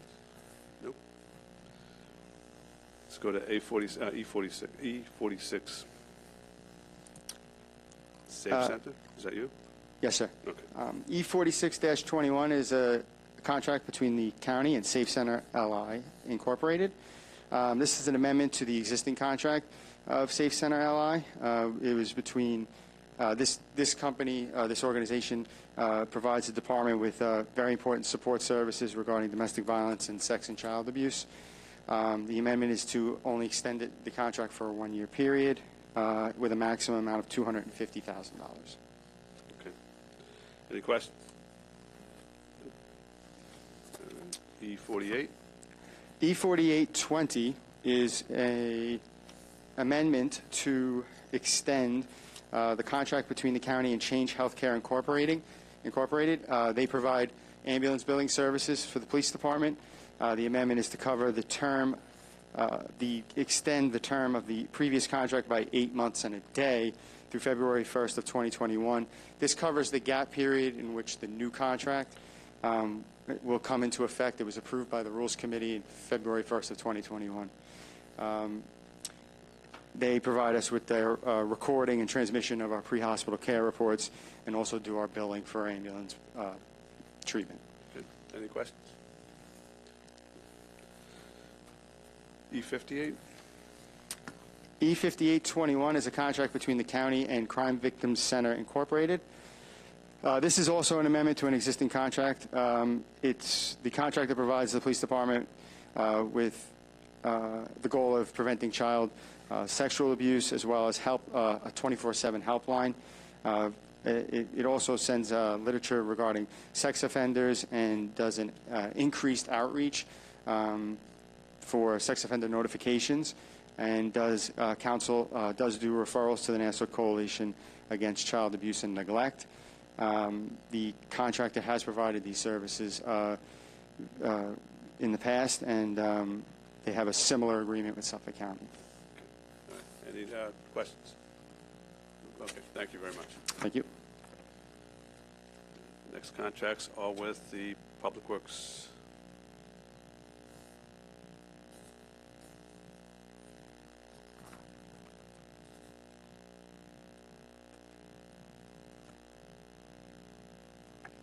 Good afternoon, Ken Arnold, Public Works. First, I just want to summarize B9 through B14. These are projects associated with projects the county took on from the Governor's Office of Storm Recovery, Disaster Recovery. These projects came from community board meetings that were set up by the Governor's Office of Storm Recovery, where people actually gave in project ideas. They put together a report, and from those reports, these projects were developed. Is there state money that's associated with all of these? Yes, there is some county money because some of the projects got a little bit bigger, and it's in the county's best interest to move forward on them. And the bond ordinance that we are presenting later today, I can discuss the money aspect of that. Okay. So specifically to B9 is a contract to correct a flooding issue that has been persistent in the community of Lawrence. The village Lawrence is on board with this project and has signed off on it, since we'll be using the golf course as part of the pipe conduit. There were 5 acceptable bids, and Triumph was the lowest responsible bidder, and they have an MWBE of 14%. When is that starting? That will start, we get through today, then the contract has to go tonight for a full board meeting, so we hope to start sometime by mid to late summer. The backup indicated that there were 10 bids received and 5 were rejected. Is it usual to get that many rejected? No, we had a whole selection of people bidding on it that had not bid in county projects before, and they did their proposals incorrectly.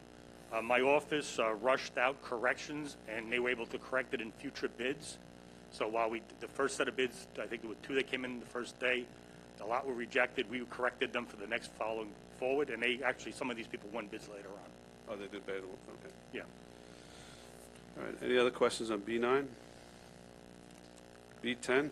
So B10 is another drainage project that will install backflow valves on stormwater outfalls and also improve catch basins on Lido Boulevard. This will help the community in Long Beach by the Regent Street area. There were 8 acceptable proposals for this project. The Pia Russo was determined to be the lowest responsible bidder. MWB is at 30% for this project. Good. Any questions? No. Okay. B11 is a contract that will make both traffic safety and drainage improvements to the downtown segment of Long Beach Road in the village of Island Park. We have worked with the mayor on this project. There were 10 acceptable proposals, and the Macedo contractor was determined to be the lowest responsible bidder, and the MWB is at 30%. Good. Questions? No, keep going. B12 is a construction of a stormwater pump station and also the installation of tide flex valves to address flooding related to both rainfall and high tides in the area of Cedarhurst by the old treatment plant. Same schedule? Same schedule, yes. We've been working. In this case, the village will retain ownership of the pump station once completed and will operate the pump station. There were 8 acceptable bids, and Mays Contracting was the lowest responsible bidder. Their MWBE participation is at 15%. Okay. Questions? Okay. B13 is a contract that will address drainage issues again on Lawrence Avenue in East Rockaway. It's the installation of both tide flex valves to stop backflow from high tides, and also be installing some stormwater treatment and other pipe modifications. There were 8 acceptable proposals, and DP Civil was determined to be the lowest responsible bidder at 10% participation MWBEs. Okay. Questions on that one? The same question. Yep, same. they're all on. We're pushing them all on the same schedule. B14? B14 is a project that will reduce tidal flooding at Silver Lake by installing tide flex valves and also improve aquatic habitat by the installation of a fish ladder and stormwater treatment devices. There were 7 acceptable bidders, and DP Civil was determined to be the lowest responsible bidder, MWB at 21%. Okay. Very good. Any questions? Okay, I think the next one would be E38. E38 is a contract amendment for the Department's asbestos and lead design and monitoring contract. This amendment was associated with design and monitoring services that we need right now for the lead remediation project at the Mitchellfield Housing Complex and also at the Landmark Park properties where we have housing. We are adding $500,000 to assist the department in this endeavor. So, go ahead. Thanks. So Ken, on this one, this is one of those where you've got an initial contract of 400, and now you're going up to 900, and it seems to be work that's it's not a continuation of a discrete project. It's rather requirements. Is that correct? It's a requirements, yes. Right. So then why is this not being rebid? Why are we just amending an existing contract and more than doubling its size instead of rebidding it? This has come up with an unexpected lead issue that has a very tight timeline to address. We have to remediate the Mitchellfield houses that have people under the age of 6 in 90 days. So we are laying out the design and doing the construction almost simultaneously, and there's a lot of unknowns as you do the assessments of these homes. So it's in the best interest of the county to proceed under this requirements contract or on-call design services contract to address these types of situations. So there's no time to rebid, is what you're Right, saying? there's no time now. And it's an emergency? Yes. Okay. Thank you. Any other questions? E40? E40 is a design contract to address issues related to the 832 building at the Correctional Center. There were 5 proposals submitted, and Lyra was selected as the highest technically ranked proposer. The fee for these services is $685,000. The MWB will be determined as we proceed with the project. Is this connected to the developing a master plan for the property at the correctional centers? Well, the master plan is the facility-wide look, but we already knew that 832 had some immediate issues, so it's getting done in parallel. Okay, good. Any questions? Legislator Bino. Thank you, Presiding Officer. Hi, Ken. Good afternoon. So can you tell me, what was the ranking criteria? We do a technical quality-based selection. We look at the firm's experience, their team's experience, the availability of their teams, their background on similar projects. And I believe there's also where their office is located is a 5-point on location. I'm not sure we removed that in this one, but a lot of times we look at that also. Do you have intimate knowledge on what criteria they ranked highest in? So that they ranked at 93%? I'm not part of the selection committee, so I do not know the details other than what the recommendation of award memo outlines. Okay, I'd be interested to see what that was, because they're not the lowest rank, lowest bidder, but you're saying the lowest, most qualified bidder. Yeah, So technical services are on quality-based selections, not lowest bid selections. A lot of times we look to get, we talk to the vendors to get best and final offers, but it's not always come one-on-one where we get the cheapest and also the most technically ranked. Yes, I understand that. I just like to know what criteria particularly they were highest ranked in, because if it's experience, we're going to keep ending up with the same companies. So, well, different types of projects have different types of focus. So, but yeah, we can get you. That memo should outline in detail, but if it doesn't, I'll talk to my staff. What I have doesn't. So okay, if you could well, I'll see provide what else I can provide for you. Thank you. Any other questions? I think the last one with you is E41. So E41 is a construction management contract for the diversion of sewage from the Long Beach Sewer Plant to the South Shore Reclamation Facility, previously known as the Bay Park Facility. This contract will oversee the two construction projects. We are bidding a force main and a pump station project separately. 7 firms submitted proposals, with the Bruin having the highest technically ranked proposal. Their MWB is at 20% and their SDVOB is at 6% for this project. Okay. Any questions? All right, thank Yes, you, Ken. I do. I'm sorry, I missed it. Let's say the Bino. Thank you. Ken, this falls under the same criteria. Yes. I'm seeing a about a $900,000 difference between. Right, and I believe the memo explains the man hours behind the rationale what we looked at, but I can. This is significant enough that what's the time? Is any real timelines connected to this moving forward immediately? Because I really would like to see the difference. The ranking on this. This is $900,000 difference. The construction project has not gone out to bid yet, so we do have a little bit of time. Okay. But I'll tell you that it is a quality-based selection. Would my colleagues entertain tabling this? Yes. Okay. I'd like to make a motion Sure. to table this. Seconded by Legislator Bino, Legislator DeReggie Whitten. All in favor of tabling, signify by saying aye. Aye. Aye. Those opposed, carries unanimously. Okay. Ken, you think you get that information within 2 weeks? We'll probably wind up with the Rules Committee on 26th. I don't know if I'll make the 26th. I'm away next week, but I'll get to you as soon as possible. All right. Thank you. Yeah. I'll make sure it's on my timeline that, we work together on this. Okay. All right. Thank you.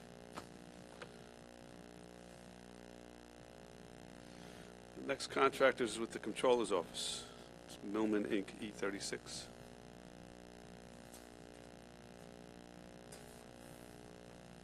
Hello, Sergio. Good afternoon, everybody. Thank you for having me here. This is a contract with Milliman. They perform our actuary. Sorry about that. This is a contract with Milliman Inc. They perform our actuarial valuation services, specifically related to OPEB or other post-employment benefits, as well as workers' compensation liability valuations. Okay. Any questions? No? All right. Thank you, sir. Thank you so much. Take care, everyone. Okay. Next one is with the Fire Commission. It's E37 of 2021, contract with the Vocational Education Extension Board.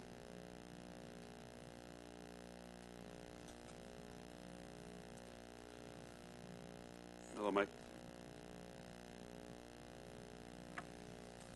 Hello, how are you? Good. Okay, this is just a, yes, it's Michael Utaro, UTTARO, Assistant Chief Fire Marshal in Nassau County. This is the contract for 2021. It's a little late getting to you, and they're in need of funding for the 2021 season for the Vocation Education Extension Board, which teaches basically our 71 volunteer fire departments, emergency medical technicians, and others in fire, rescue, and emergency medical services at the Nassau County Fire Service Academy. Okay. I know that actually I spoke to Phil Malloy, and I think they're either out of funds or almost out of funds. And this is a recurring problem. A couple of years ago, we tried to deal with it with a 2-year contract, and NIFR struck that. I mean, is there any way that we can get these agreements before April going forward? Well, we are definitely working on, as soon as this is approved, we're going to start on the 2022 contract so we can get it through. It's myself and Bo Pilzak, which is one of our division supervisors, working on this contract. It is actually an enormous effort. We got it through everywhere it had to go. We had a learning experience ourselves, and we're going to work on getting it done this year so that it is finalized and finished before the end of 2021 for 2022. That would be great. Thanks. Legislator Reggie Whitten. Hi, I hope you don't mind. I just want to ask you a non-related question, but how is your department doing during COVID? Do you find that you're able to inspect new businesses and everything, or has there been a huge delay? We were staffed fully throughout the entire COVID pandemic. We worked our guys in 2 separate shifts to try to space them out to keep them safe, but they all worked from the office. The inspection of construction projects during the height of the pandemic in the spring of last year was suspended because everything was suspended. But we have gotten back into the full swing of things. In the time we were suspended from in-person inspections, they were doing plan reviews, so we got a lot of backlog done. But construction and plans and everything else have increased exponentially. And they're on top of it, but there's definitely a big push to open, and there's a lot of businesses that, because of delayed progress and funding that was in place, that they're in a big rush to get things rolling. But we're keeping up with it as best we can. Okay, now I was just curious, and not to add to your pressure, but I have been approached a couple of different times of certain businesses waiting, but do you feel that's temporary because of the... It's somewhat temporary, but I'm sure everybody has the same, somewhat of the same story. We have a very high volume of plans and inspections that come in, and I have a small group of guys that are actually out in the field reviewing plans on certain days and out in the field doing inspections on others. So there's some massive projects going on, as you would know, up in Glen Cove with the waterfront projects and other projects around the county. So it's and we're still maintaining doing our COVID enforcement as well. So it's been a hustle, but they've been keeping with it as best they can. If you have a particular issue and something seriously delayed or in financial jeopardy, you can reach out to us and we'll look into it. I just want to thank you for all you do. I know you took on both roles, so it doesn't go unnoticed. Thank you. I would echo that. I mean, the fire marshal's office during the pandemic, the height of the pandemic, you guys were out every day enforcing the regulations, and you did so in a way that was reasonable and measured. You weren't looking to be punitive. You weren't putting people out of business. You were giving them warnings and enforcing where you had to. So I think you did a magnificent job. Well, thank you very much. Appreciate it. Thanks. Anyone else? Okay, all right. I think we're good, thank you. Word Power Unlimited is the next contract. It's with the county clerk's office, and it's E39. Hey, John.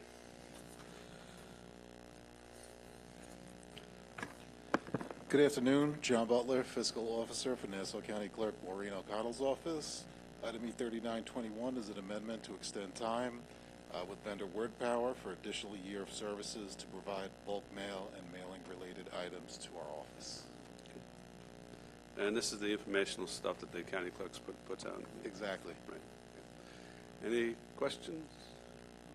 All right, I think we're good. Thank you. Good. Next contract is with the county attorney's office.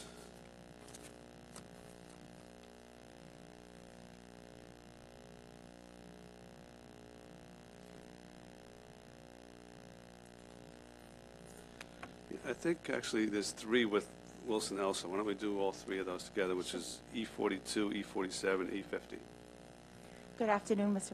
Presiding Officer. This is Chief Deputy County Attorney Jessica Molinares, Molinares. Okay. Also with my colleague, DCA Brian Liebert. Nice to see Brian in person. Oh, good to see you, legislator.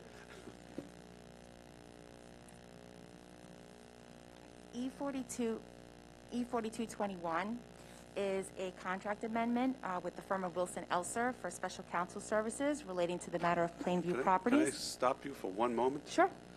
All right. With respect to E42, E47, and E50 of 2021 contracts with Wilson Elsa's office, let the record reflect that Deputy Presiding Officer Coppell has left the room. He's not participating in any debate, discussion, or vote on these three contracts. Go ahead. You can go ahead, sir. E42 relates to special counsel services in the litigation known as Plainview properties. That is an amendment as to funding only.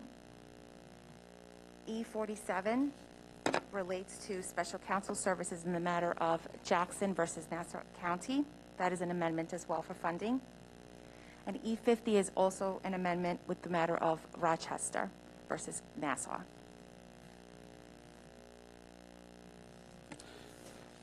Legislators have any questions on these three contracts?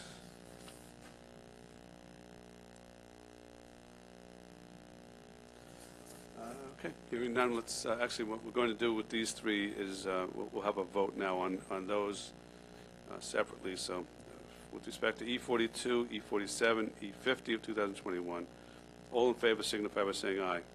Aye. Any nays? No? All right, they pass unanimously, and you can invite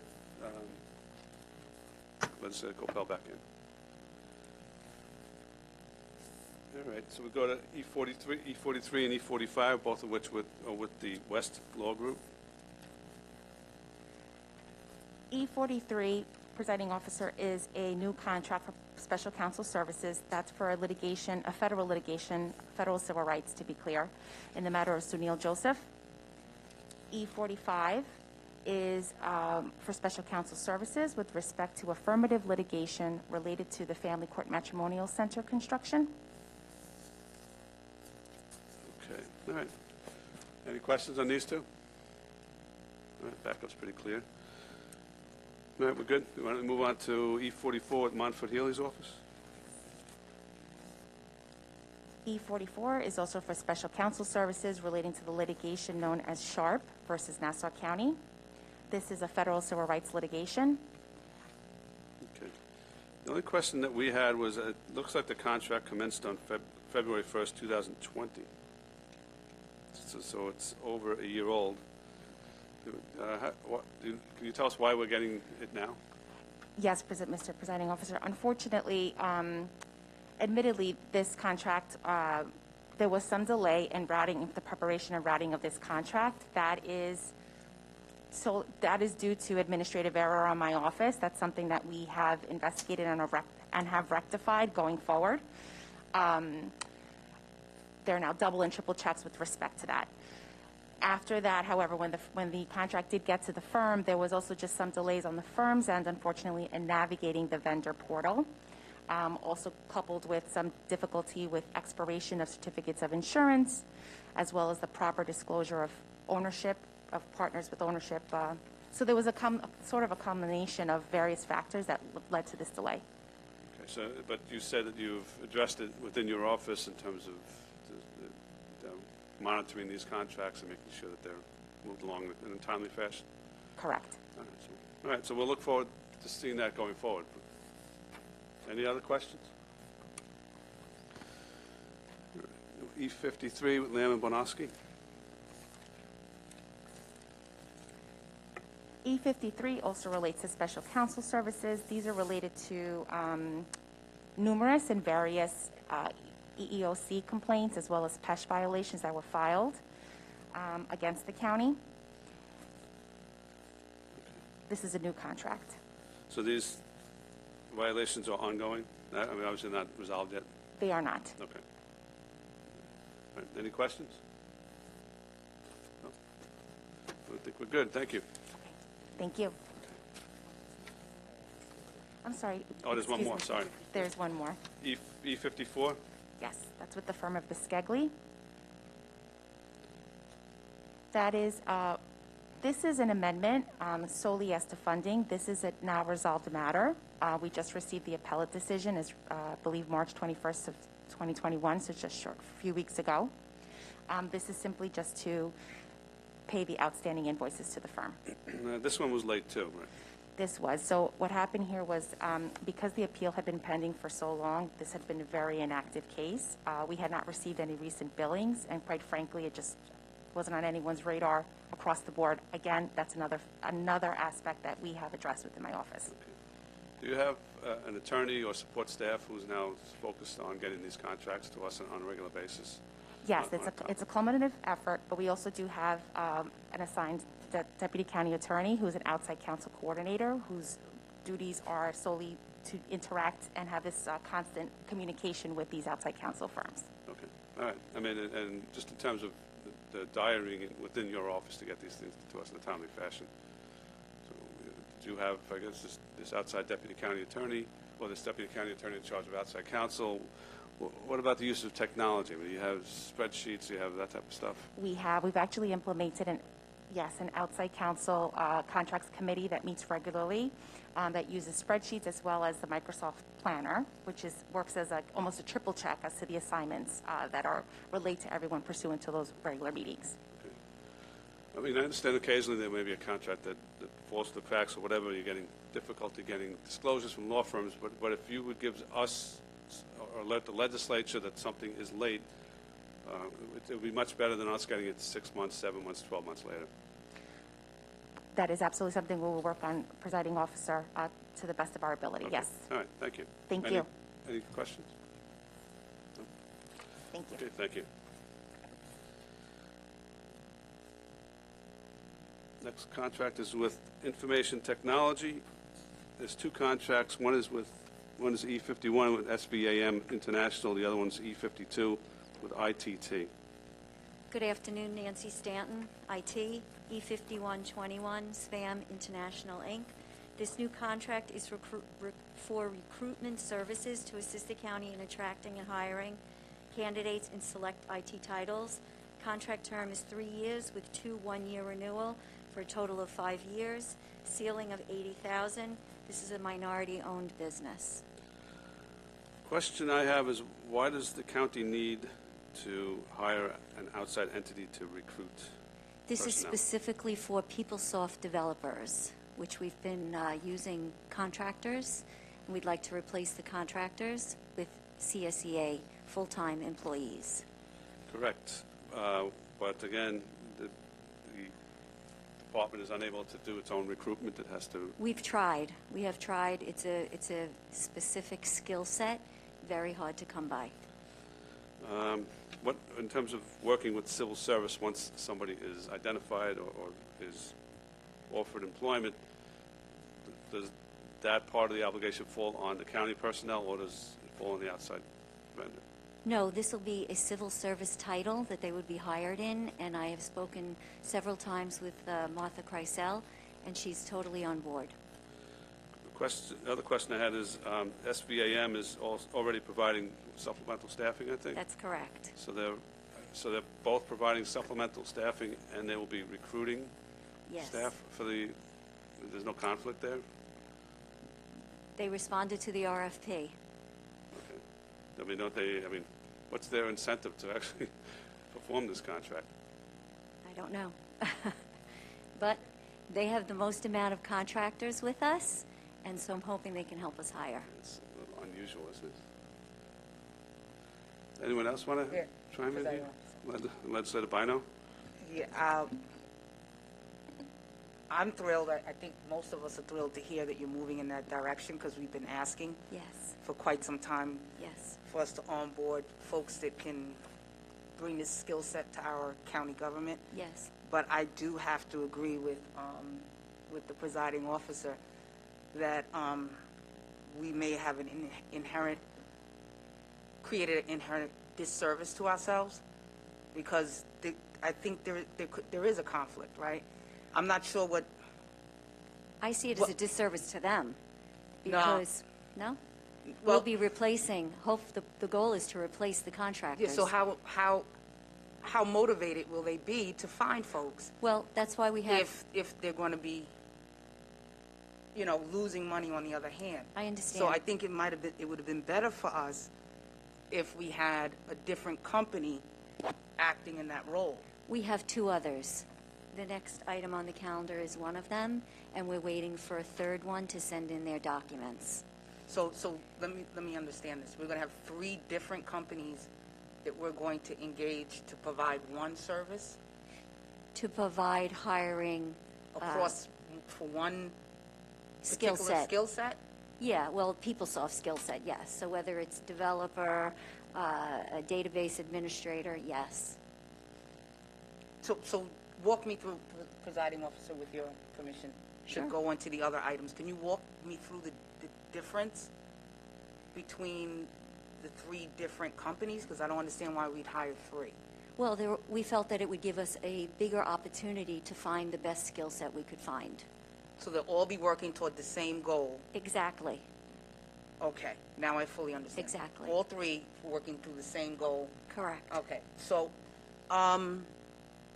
again, applaud you. This has been a long time coming, but I can't see using this company, because and paying them the $80,000 to do that. Well, if I could just, it's not 80, it's $80,000 over 5 years. We have approval to hire 3 people.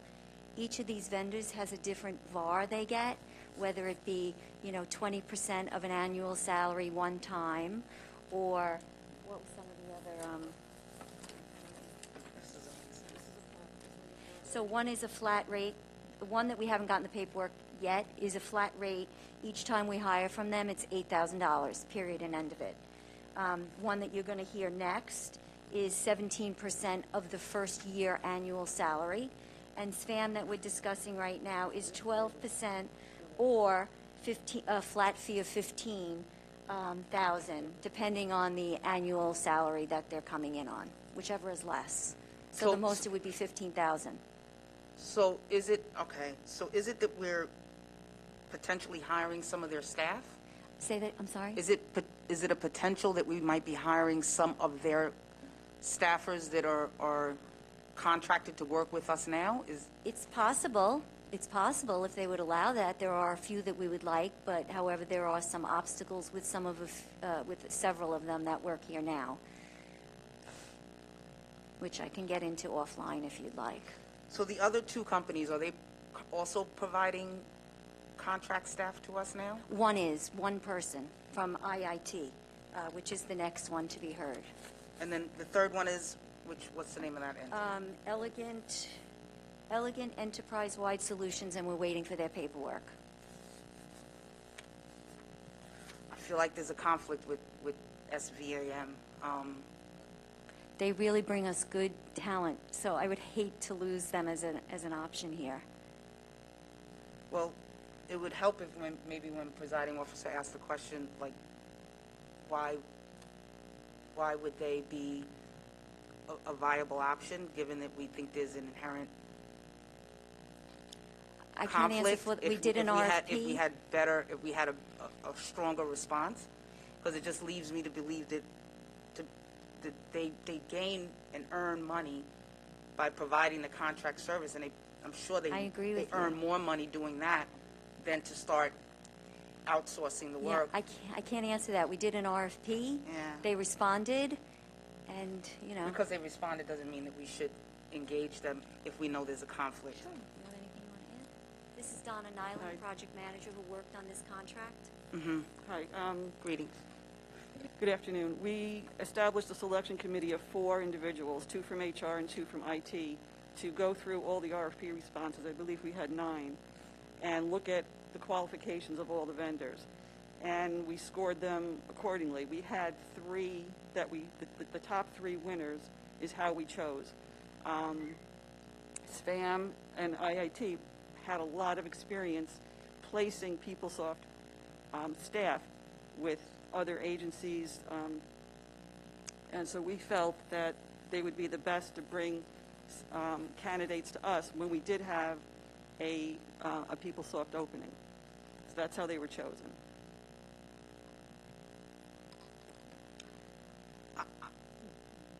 I'm troubled by this. There's a conflict. I'm troubled by this, so I don't know that I will be able to support this unless I have better information. I just don't feel comfortable. Can I make one other point, which is that I'm curious about the incentive of SVAM or SVAM. So they find someone who think is very qualified, or they think is going to be excellent at this. Wouldn't their incentive be to hire that person as opposed to have the county hire that person? I mean, I can't speak for them. Okay. You know, I was surprised also, but they bring us very good candidates. So we didn't want to knock them out of the running here. I think maybe we'll have to have further discussions with respect to SVAM and Okay. consider it going forward. So Okay. what, we have a motion to table. Presiding officer, can I ask one question while we're on the let's look topic? for it. Schaefer. Okay, thanks. So I'm just curious because we're looking at 3 different companies here. If I'm an individual who knows the PeopleSoft software, I'm one of those candidates. Is my information? Am I able to give my information or be a potential employee or be someone that the company would put out to hire by all 3 companies? You know what I'm saying? Like, so I feel like it could be duplicative. So is it like a headhunter type of organization? It is. Sure. Okay. But we would take whoever brings that candidate to us first. Okay, but if I am one of those candidates, though, I could be, I could have my information with all 3 of those companies. I would think so, yes. Sure. Okay. So there's no specific reason why you're saying we would use all 3 to get the best candidate.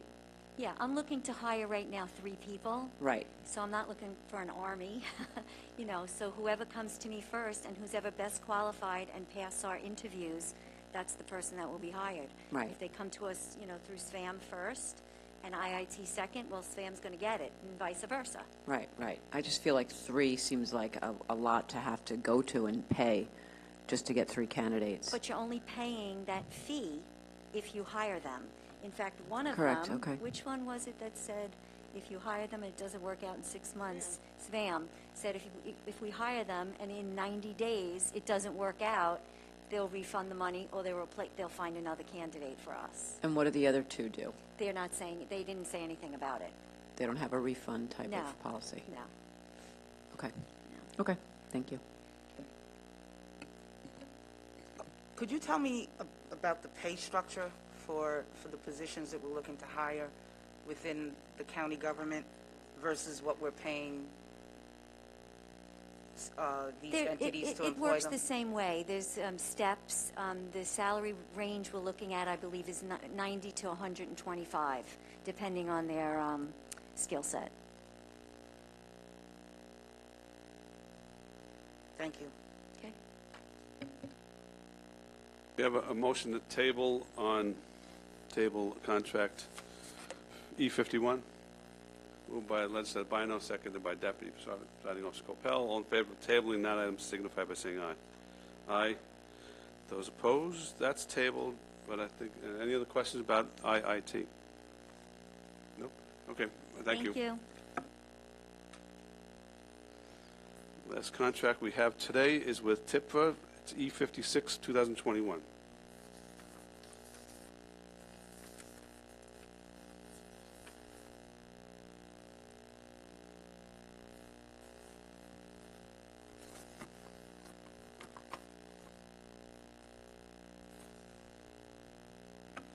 Good afternoon, Dave Rich, Executive Director of the Traffic and Parking Violations Agency. Good afternoon, legislators. Good afternoon. This current vendor was one of two vendors that was selected from an RFP that was issued back in February of 20. There were 8 proposals. The services are collecting unpaid fines that are owed by the motorists of Nassau County for Nassau County traffic violations, parking violations, and photo enforcement violations. Okay, my question is, with this one, RTR, it appears that the fee for collecting debts is 6.5%, and with the one that actually is not being called today, the fee was 13.9%. Yes. Why wouldn't we just give all of the work to RTR? There's a couple of reasons. The major one that is, RTR was our prior vendor. Their contract just expired back in September. It was the same fee structure also for both vendors. We always want to be able to look at the performance of both vendor or any vendor, and if we feel that the vendor is not performing, we're going to transfer cases over. Currently on RTR, we have them collecting traffic cases, which are a little more complex, even though they're charging a lower rate. But the other vendor actually works in coordination with our boot and tow vendor and also our red light camera vendor, so it's a higher charge for the different interfaces as well. All right, so in any event, the only one before us today is RTR. And just actually one other thing to mention, too, is that it's actually technically no cost to the county because whatever's charged by the vendor is actually incurred, the debt is owed by the debtor also. We assess that additional fee back to the debtor for those collection fees. Well, the debtors are, by and large, are residents, so Yes. that's a concern. All right, so any questions on this contract? No? Hearing none? All right, I think we're good. Thank you. Thanks. All right, so now we have these contracts before us for a vote. E55, E59, A22, A24, E56, E46, E48, E58, B9, B10, B11, B12, B13, B14, E38, E40, E36, E37, E39, E43, E45, E44, E53, E54, E52, and E56. Any further debate or discussion? Any public comment? All in favor signify by saying aye. Aye. Those opposed? Carry unanimously. So we will go into recess. Yeah.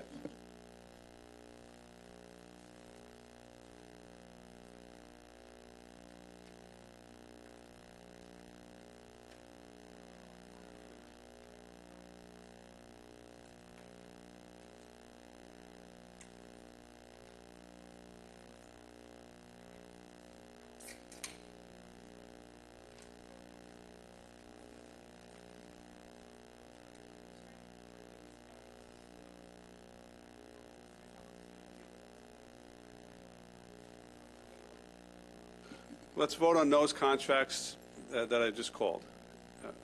All in favor, actually, we did vote already, correct? Okay. So before we go into recess, there is one contract that the IG had been investigating that has been resolved. That investigation has been completed, and that is the contract which we had tabled for E49 in 2021 with PKF O'Connor Davis. So I think what we need is a motion to untable, moved by Deputy Presiding Officer Coppell, seconded by Legislator Rhodes. All in favor of untabling that contract signify by saying aye. Aye. Those opposed, it's untabled. So if there's a representative from the Treasurer's office here.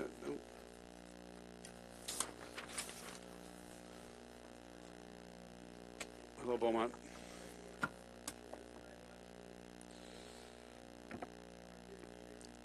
Yeah, I gotta press that button. There we go. I'm on now. Hi. Good afternoon, legislators. Thank you for hearing this contract. Item number 49, E49 dash 21 is a contract for accounting and financial statement preparation services with PKF O'Connor Davies. This contract with PKF O'Connor Davies is to assist the Treasurer's Office with the Nassau County Sewer and Stormwater Annual Financial Statement and required filings.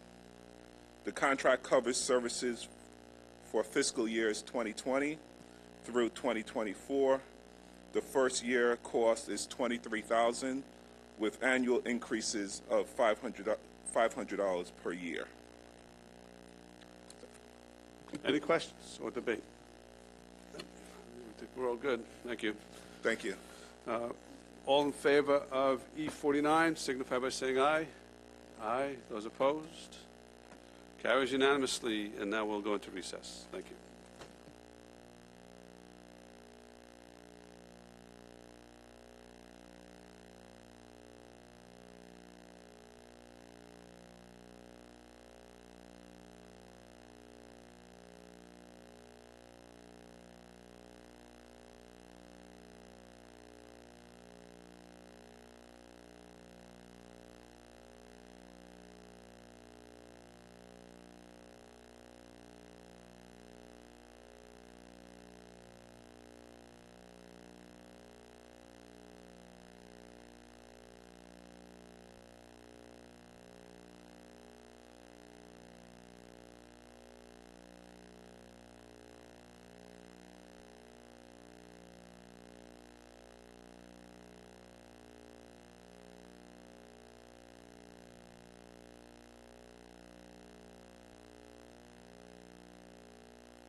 All right, I'm going to call the Public Safety Committee to order. Thank you. Public Safety Committee roll call. Legislator Debbie Muley. Here. Legislator Sheila Bino. All right, I'll Member just, Delia. I'll talk to the guys on the finance committees going in that. All right, thanks. All right. Ranking Member Delia DeRiggi Whitten. Thank you. Legislator John Ferretti. Here. Legislator Vincent Muscarella. Here. Vice Chairman Stephen Rhodes. Chairwoman Denise Ford. Here. We have a quorum, ma'am. Thank you very much, sir. Okay, there are 10 items on the agenda today, which are clerk item numbers 97-21, 99-21, 113-21, 114-21, 115-21, 116-21, 127-21, 132-21, 133-21, and 135-21. All right, clerk item number 9721 is an ordinance supplemental to an appropriation ordinance in connection with the Office of Management and Budget. May I have a motion? Moved by Legislator DeRiggi Whitten, seconded by Legislator Rhodes. Okay, this item is before us. Good afternoon. Good afternoon, Andy Persick, Office of Management and Budget. This item is appropriating $3 million into the FEMA fund for additional funding that we're going to need for that we'll hope to get reimbursed for the vaccination sites and a few other things as a result of the pandemic.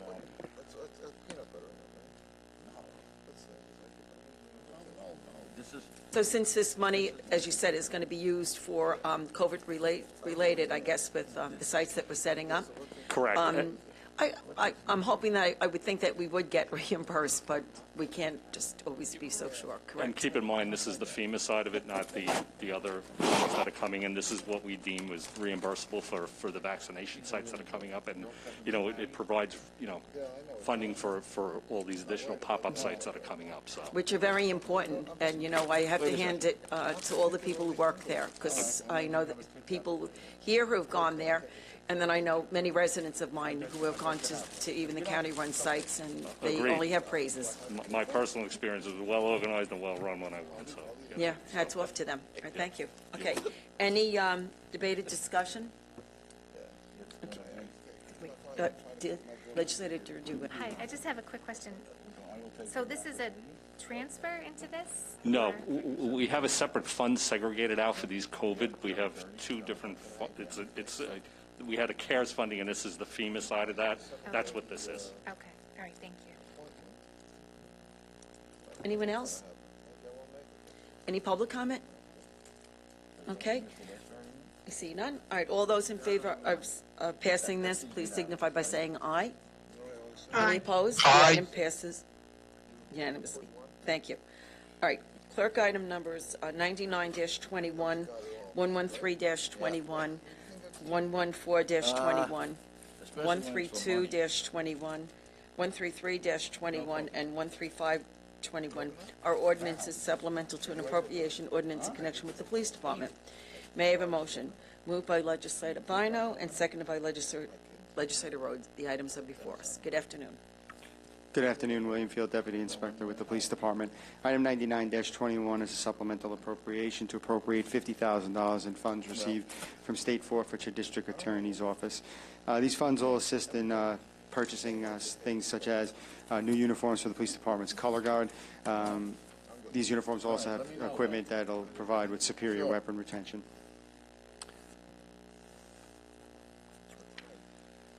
Should I move on? Yeah, you can keep on going. If anyone has any questions on anything, just signify, okay? Thank you. Item 113-21 is a supplemental appropriation for $50,000 in funds received from the New York State Department of Homeland Security, used to offset staffing and overtime costs related to enforcing applicable statutes on Memorial Day, Independence Day, and Labor Day weekends.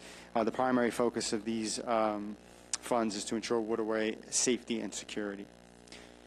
Item 114-21 is a supplemental appropriation to appropriate $700,960 $796,601.60 in funds received from the Department of Health and Human Services. These funds will be used to offset overtime expenses for the Police Department's Emergency Ambulance Bureau for their response to COVID-19. Item 132-21 is a supplemental appropriation of $202,000 in funds from the United States Department of Justice. This is a pass-through from the Suffolk County. It's a partnership with Suffolk County. The funds are used to support personnel and overtime fringe related to, as well as some equipment aimed at reducing violent crime within Nassau and Suffolk County. Item 133-21 is a supplemental appropriation to appropriate $150,000 from the District Attorney's from forfeiture through the District Attorney's Office. Items that these funds could be helped to a purchaser for something such as the police athletic leagues, which will help facilitate the new PALs being opened in Roosevelt, Elmont, Lawrence, and Inwood. Item 135-21. This is supplemental appropriation for $81,464 in funds received from the United States Department of Justice. This will be related to police officer overtime as well as plainclothes officer patrols. JAG the purpose of JAG is to reduce and investigate violent crime based on intelligent-led policing. Are there any questions or comments from any of the legislators? Anyone remotely? No? Okay, anyone in the public? Okay. All in favor of passing these items, please signify by saying aye. Okay, Aye. the items are approved unanimously. Thank you. All right, thank you very much. Clerk, item numbers 115-21 and 11621 are ordinances supplemental to an appropriation ordinance in connection with the probation department. May I have a motion? Moved by Legislator Dirigi Whitten, seconded by Legislator Bino. These items are before us. Good afternoon. Good afternoon, Doug Landsman, Nassau Probation. Good afternoon, Chairwoman Ford, Vice Chairman Rhodes, members. First of all, I'm very happy to be back after 1 year absence. The item before you, I have two items. The first item is 115-21. This is a renewal and a mandatory grant for New York State DCJS. This is supplemental appropriation for 1 year, pretrial service and defender-based advocacy. The main objective of these grants is to operate programs that divert offenders from costly local incarceration and to provide pretrial release reporting to the courts. We had received this application approximately 7 months after it was due, so that's why it explains the delay. The second item we have is 116-21 as our STSJP appropriation. It's also a 1 year grant from October of 20 to September of 21. It has two parts of the grant. One is our regular STIP program, and one is also our RTA program. This is our 10th year of operation for this grant. This grant provides funding for also for community-based vendor to be determined, and a working amount of money for probation. The Supervision and Treatment Program for Juveniles is part of the Governor's Initiative for Juvenile Justice Reform. It seeks to increase the number of juvenile delinquents referred to and successfully adjust their probation intake and reduce the number of secure and non-secure detention care days, and establishes viable alternatives to residential placement. Well, welcome back, first of all. Thank you. Okay. Thank you. All right, thank you. Any comments from any of the legislators? No? Any from the public? Okay, I see none. All those in favor of passing these items, please signify by saying aye. Aye. Okay. Nay? No. Okay, item passes unanimously. Thank you very much. Okay. But you might be the next one too, right? Clerk, item number 127-21 is a resolution authorizing the county executive to execute an agreement with the Capital District Youth Center, Incorporated, in relation to the use of a regional secure detention facility. May I have a motion? Moved by Legislator Rhodes, seconded by Legislator Ferretti. This item is before us. Good afternoon. Good afternoon, Joe Shaliro, Fiscal Officer for the Nassau County Department of Probation. Okay. This contract... And also appearing virtually, Ariane Ryer for the Department of Probation. All right, thank you. Thank you. This contract is with the Capital District Youth Center Incorporated, located in Albany. It allows us to place individuals when necessary, where they cannot be placed in any of the other 4 facilities within New York State. The placements that need to be made there are for RTA, adolescent offenders who fall under the RTA law. They need to be placed in a specialized, secure detention center facility.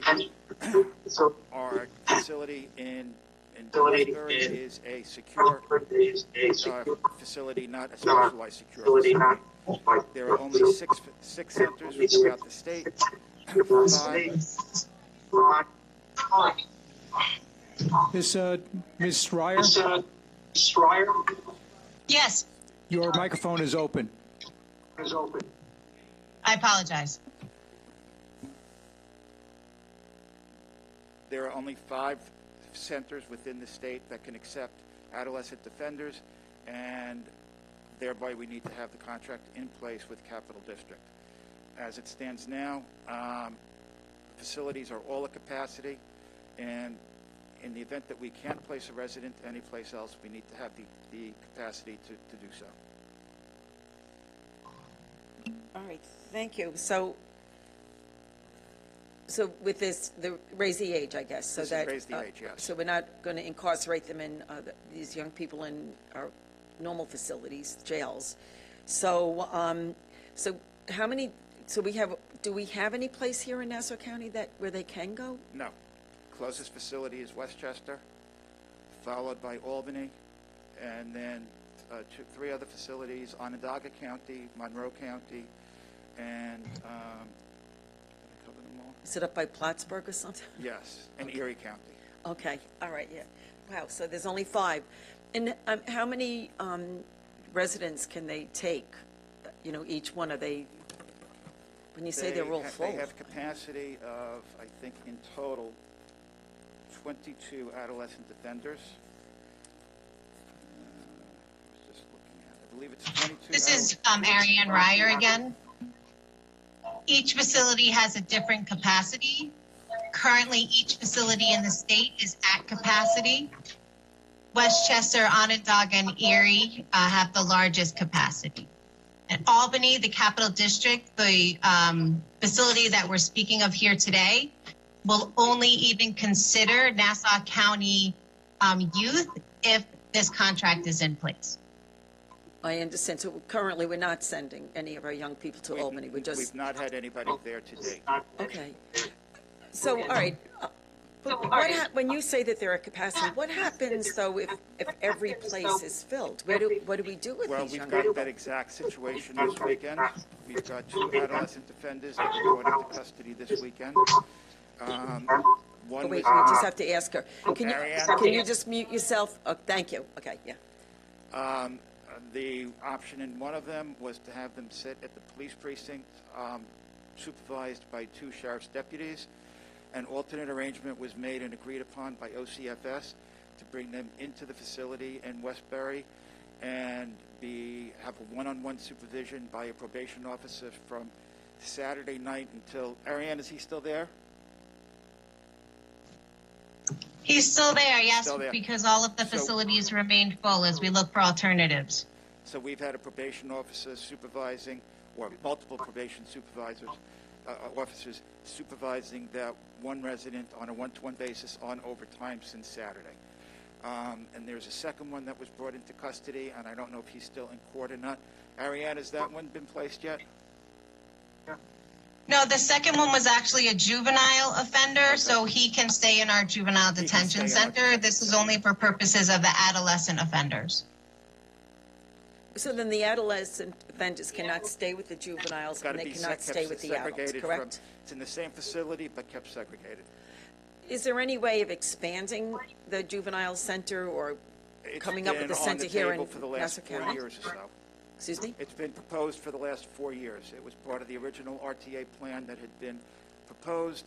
That portion of the plan was stripped out so that the rest of the plan could proceed. It was about a $4 million option to build a new facility, and currently there's a project underway to combine Nassau and Suffolk in a separate facility, to be newly built in Suffolk County. All right. But we're several years off from that. That's in Wow. the planning stages at this point. That plan has been underway for about the last 6 months or so. There are biweekly meetings scheduled for the parties involved to participate in and make plans for it. We're nowhere near making. How many adolescent offenders do we currently have in Nassau County? In Nassau County, adolescent offenders, I think we have, if I'm not mistaken, it's about 10 at this point. Adolescent offenders overall, we probably have more like 25, but in custody we have, I believe it's 5 in specialized secure detention facilities. In order to place them anywhere but one of these specialized secure detention facilities, we need joint permission from the Office of Children and Family Services and from State Corrections, SCOC. And it's that joint permission that has been a huge impediment to us moving forward with any of our plans to have a specialized secure detention facility in place in Nassau or Suffolk County. We continue to explore options, but where we are right now only leaves us with the 5 specialized secure detention facilities in consideration. And I believe we have three AOs currently housed in the correctional facility. Well, this is something that I think that we have to pay attention to because, I just feel bad. I mean, if they get sent away to Albany or to Erie or Monroe or all the way up by the Canadian border, I mean, I'm sure they'll be separated from their family. It's going to be very hard for any family members to visit them. Am I correct? Yes. Absolutely. It continues to be an ongoing problem that these beds have been so incredibly limited. Westchester is at capacity and they are our closest facility. And the parents really cannot visit with, their children who are housed in Syracuse or Erie. And it also poses an impediment for counsel. And these are all things that we have discussed with the state in our effort to try to keep these kids closer to home. Albany, the capital district contract that is before the legislature today, is one of the closest facilities, which is why we consider it so crucial to have it as a viable option. And adolescent offenders are 16 and 17-year-old charged felons. Yeah. No, I know the ages there. So, they're vulnerable. But Right. So when we transport these young people, do we Sheriff's take, is it Department. 2 sheriffs at a time, right? Correct. Okay. And that they may have to stay overnight or whatever, even with, okay. So there is a Frequently, lot they of do cost, stay though. overnight. It would make common sense in many ways to get this other location closer established facility, on for Long sure. Island. Right. Okay. All right. Absolutely. But it's been budgetary issues. It was a component of the plan, the original plan, that was at $4+ million that was included in the original RTA plan going back 3 or 4 years ago. The state could not agree on the budget for that, for the facility, and so our plan, the Nassau County's plan, was approved, stripping that component out of it so that we could proceed with the rest of the plan. So even if we came up with another location, like say, for argument's sake, we identified a floor at Nassau University Medical Center. I'm just doing a whatever, but so we would still have to wait for the state and federal permission to be able to pursue something like that, correct? Absolutely. It would have to be approved jointly by the Office of Children and Family Services and SCOC. And we have brought up that floor at NUMC as a possible option, and that has been rejected, along with several other things that we have considered as alternatives in an attempt to keep these kids on Long Island. And the space would also, I presume you're saying for that space to be retrofitted to accommodate specialized secure, right? So, again, it's a budgetary process and an approval process with OCFS and DCJS. Any questions or any comments from any of the legislators? Okay. Oh, Legislator Bynum. Thank you, Madam Chair. Greetings. I'm not going to belabor the point, but I echo the sentiments and the questioning of the chairwoman. This was an issue that was very hard for me to vote on earlier when it was presented in previous years because of the distance to council, which I would argue impacts the young person's ability to defend themselves in these cases appropriately, and the parents being able to have access to the children. You mentioned, sir, I'm sorry. Joe Shalero. I'm sorry? Joe Shalero. Thank you. That there are 5 AOs being housed here at the jail locally? 3 housed at 3? the jail. 3. And what are the circumstances? Ariane, can you answer that? Yes, one is 18 years old, so the Office of Children and Family Services and SCOC allowed for him to be held at the jail because of his age. He's 18, even though he's an adolescent offender. The other one is held on a parole hold that hold is separate and apart from the fact that he is an adolescent offender. And the third one, I believe, hold on. If there is a third one, I believe that it's also someone who's 18. It may only be 2. I believe so. Okay. So based on age and circumstance, Right. it's okay to have them at the jail and not. Because they're over. I think because of the limitations on the availability of beds, once an adolescent offender turns 18, they will consider allowing them to be housed at the correction center, even though technically they are an adolescent offender. And they're being housed separate and apart from general population, the inmates in general population? They are not. So they're just in with the rest of the general population inmates? That's my understanding, especially the one who's on a parole hold, because again, that's a separate hold than it is from us. But my understanding is for the adolescent offender, once he turned 18, they allowed him to go back into general population. I would need for the jail to confirm that 100%, but that's my understanding. So it's less about the restrictions based on available beds in the area and more so based on his age? I think it's a combination of both. Because of the restrictions due to the lack of availability, they are looking at the 18-year-olds to see if they can move them and then free up some of those beds for the 16 and 17-year-olds. So if it's based on the restriction, if it's based on the available beds being restricted, then I would think that maybe we have a responsibility to house those young people separate.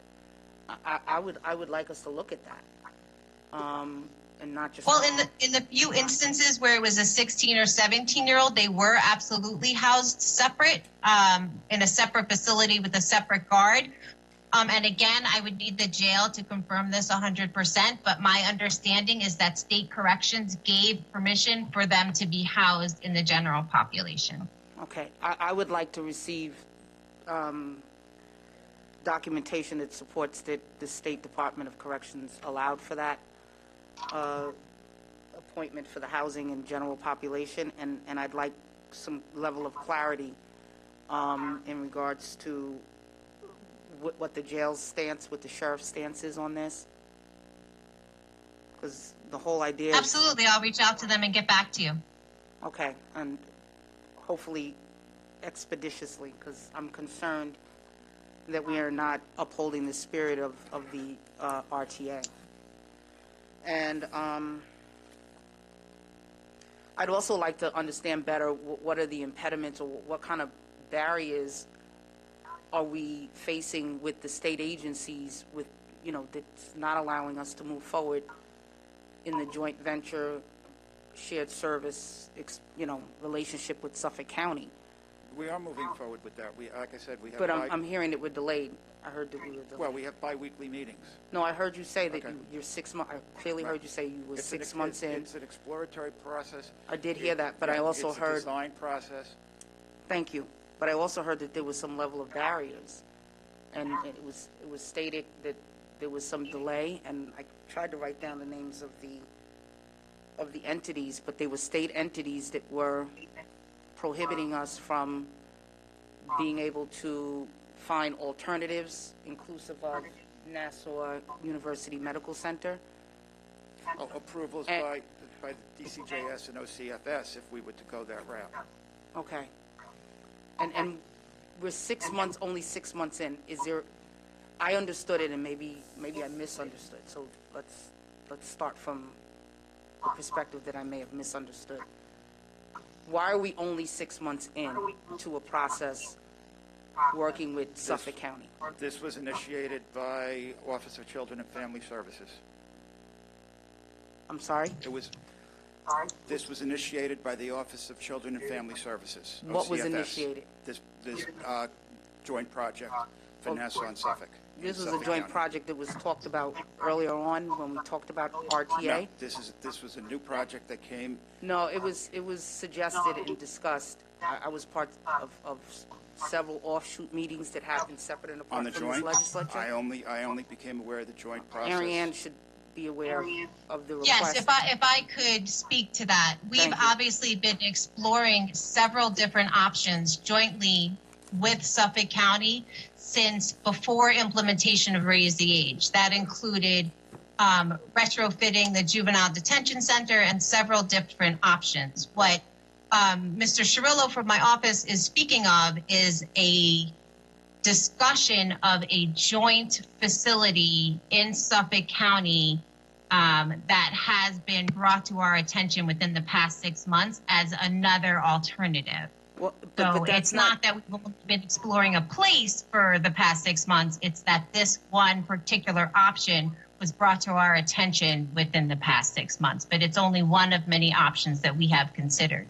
Yeah, so I know we explored the jail. I even took the tour of the jail and the whole process, but then immediately. Yes, I recall. Yep, and immediately thereafter, there was a meeting held, and we discussed exploring connecting in with Suffolk County because they had more space and the like to potentially use that county to situate a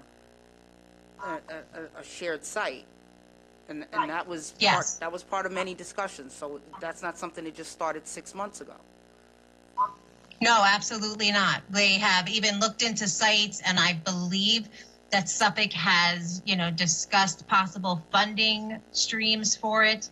This is a different facility that OCFS was closing in Brentwood. I believe that's what Mr. Cirillo is speaking of, that became brought to our attention as a possible site, another alternative. But now OCFS is not closing that site.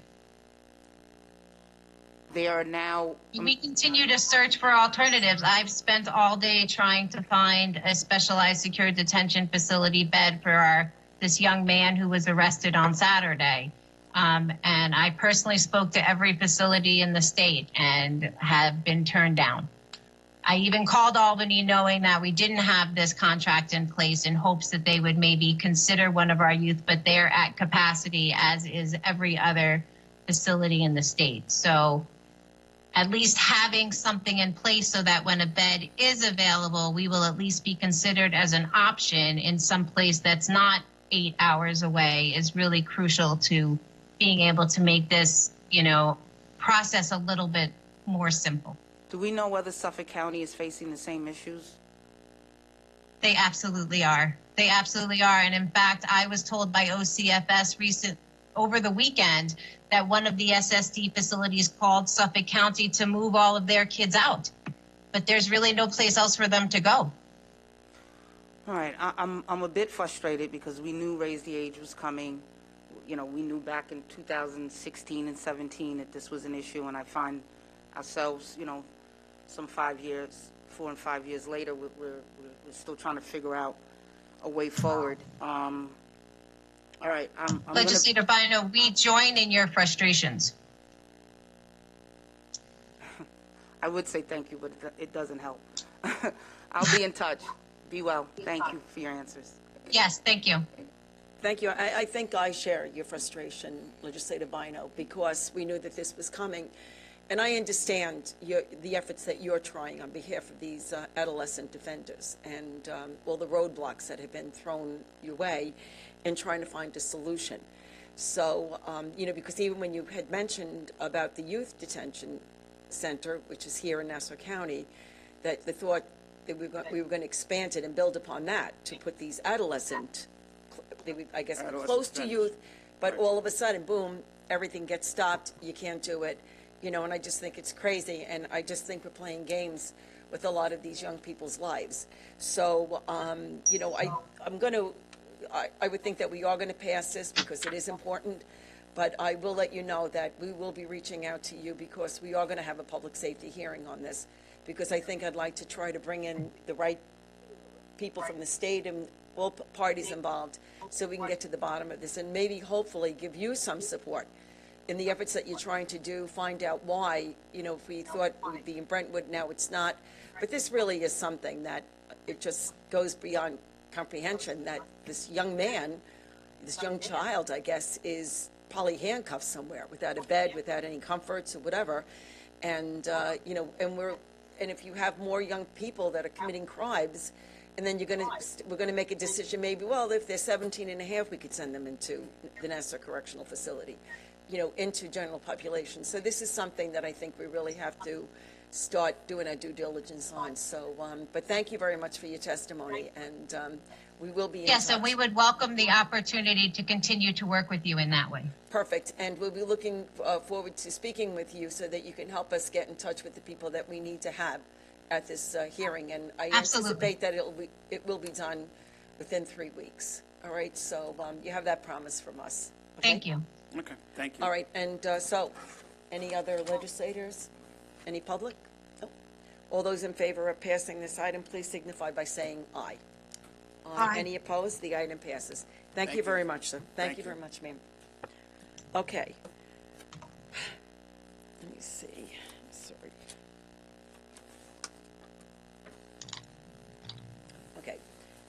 Okay, there's an addendum to this agenda. May I have a motion to suspend the rules? Moved by Legislator Rhodes, seconded by Legislator Bino. All those in favor of suspending the rules signify by saying aye. Aye. Okay, Aye. the rules are suspended. Okay. There are...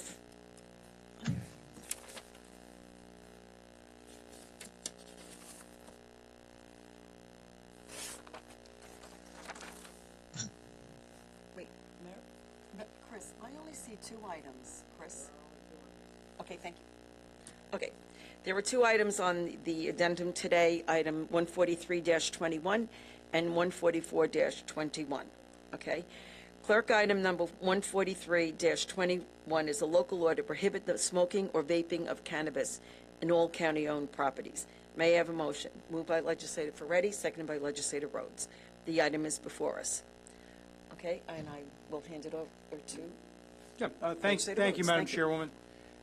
For the last 40 years, we have been telling 3 generations of kids to say no to drugs, and the state legislature, in its infinite wisdom, has now deemed to say yes, at least with respect to marijuana. 2 years ago, this legislature stood firm when this proposal was first looked like it was going to pass, and we preemptively opted out of the sale of recreational marijuana and the revenue that it would potentially generate.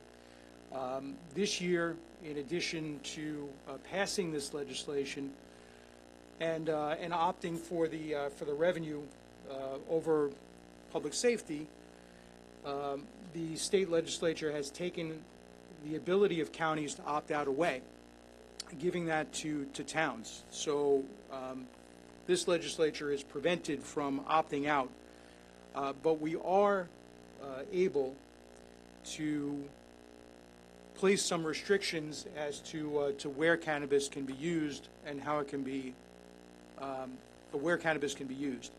Clerk item 14321 is a local law that prohibits the smoking or vaping of cannabis or concentrated cannabis on county-owned property, which would include sidewalks adjoining county property, parking lots, playgrounds, beaches, campgrounds, and other local spaces.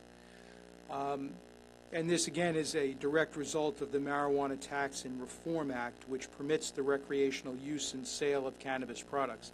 Pursuant to this law, individuals aged 21 and under, 21 and over, cannot smoke or vape wherever it is prohibited pursuant to the Clean Indoor Air Act.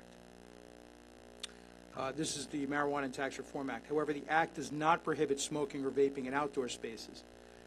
In recent years, the smell of marijuana has become more prevalent, and with the passage of the Marijuana Tax and Reform Act, there is a danger that it will become commonplace, negatively impacting the lives of adults and children. Accordingly, this local law prohibits the smoking and vaping of cannabis on outdoor county properties. I know Legislator Millet has comments. Yes, I have some questions, actually. I fully support this legislation, but I have a question about enforcement. It's my understanding that the vaping of cannabis products doesn't smell.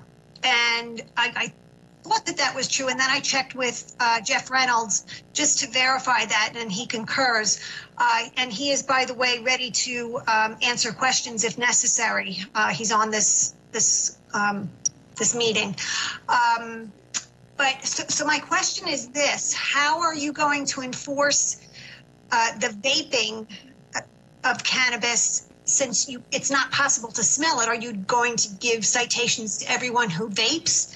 And if that's the case, then I would suggest that you incorporate the legislation that I proposed 2 years ago, which would prevent vaping in county-owned properties in general.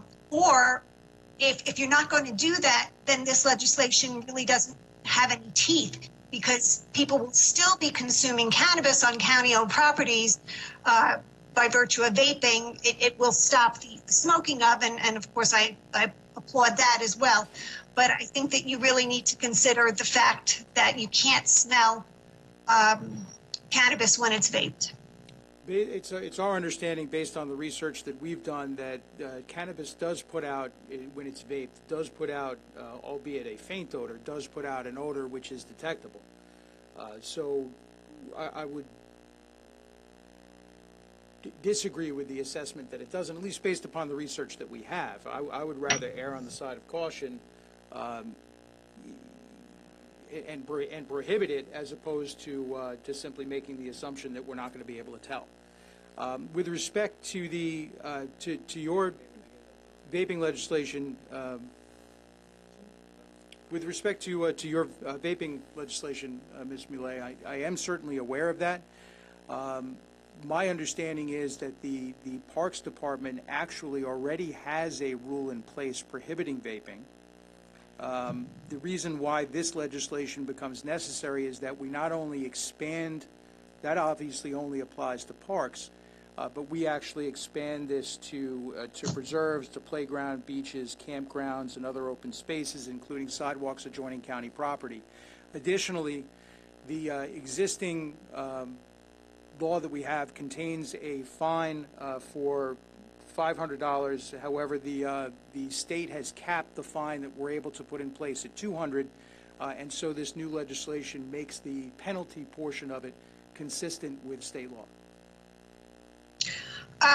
Okay, so a couple things. I would state that a parks rule certainly is not the same thing as an ordinance, and it doesn't hold the same weight. And also, since we have Jeff Reynolds here, and he certainly would, I think, be considered by all of us as an expert, I think we should hear from him to hear what he has to say. Okay, absolutely. I mean, it's up to the chairwoman, but I have no problem with that. Perfectly fine with me. Mr. Reynolds, are you on the phone? Hi, I'm here. Can you hear me? I can. Excellent. So, let me start by saying that I fully concur with your comments about MRTA. As you know, Family and Children's Association has raised a number of concerns related to MRTA in terms of underage access, pregnant and breastfeeding women, folks with mental health conditions, and driving, particularly on Long Island, where we rely heavily on cars. Those are not all of our concerns, but those are some of our concerns, and we expressed them to state lawmakers during the debate. We also advocated heavily for a large-scale public information campaign if they were going to move ahead with the law, which obviously they did not fund, which I think is a profound mistake. The fact that they all acted in a bipartisan way to pass this law means that, or in a somewhat bipartisan way, means that it's localities that will now have to deal with the damage and the potential downsides, and organizations like my own that have been forced to clean up the mess created by opioid manufacturers, liquor manufacturers, tobacco purveyors, and vaping manufacturers. And this will be yet another thing that we'll have to clean up, and quite frankly, will come to the county to fund. As far as the issue of vaping, I did want to speak specifically to the conversion between the world of vaping and marijuana use. I spend a fair amount of time with young people who have encountered issues at school or have been driven into one of our treatment centers in Hicksville or Hempstead. And I can tell you all of them understand vaping as a way of using marijuana in the school, on buses, at home, and any other place they can, wholly undetected. The vaping industry took a huge hit just before COVID hit. If you recall, there was a number of significant breakouts of lung diseases among young people, and adults for that matter, and the industry took a major, major hit. And when you're talking about a pandemic that primarily impacts the lungs, anybody could have predicted that. But many of the stores closed down, the online shops closed down. I will tell you that they have found marijuana and the legalization of marijuana to be their gateway directly back into our kids and a way of gaining back market share. I will tell you that the amount of odor that comes from a vaping device depends largely on the strain of marijuana being used, its THC concentration, but increasingly we're seeing highly prepared and highly THC-laden oils being used in vaping devices, which have almost no smell, and every school superintendent will tell you this is one of their most vexing problems right about now. I think that when you look at what happens outside, the likelihood of anyone being able to detect that odor is going to be limited at best. And so I agreed with your comments. I agree with the bill. I do see some issues with enforcement. And I just want to be really clear in terms of the convergence of vaping practices and devices and the use of marijuana, especially among young people. We certainly appreciate that input, Mr. Reynolds. Thank you so much. Anytime. Thank you. And I said, Mr., it's Doctor, isn't it? I apologize.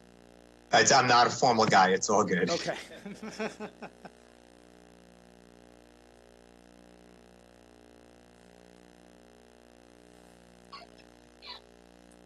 Were there, Legislator Millet, did you have other questions? No, I'm sorry. Those were the only questions, but Dr. Reynolds does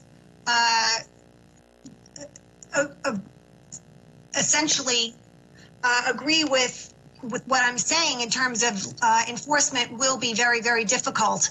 And so I think that this law needs to be reconsidered in light of that. And again, I just want to state I'm in favor of it. But I want to make sure that we're doing something that's really meaningful. No, I appreciate that. And I believe that, and correct me if I'm wrong, Dr. Reynolds, I know you indicated that it would be challenging at best, but it is still detectable, so there is still some benefit to the prohibition. Would you not agree? Well, I don't know. It's possible that I'm going to win the lottery today, too.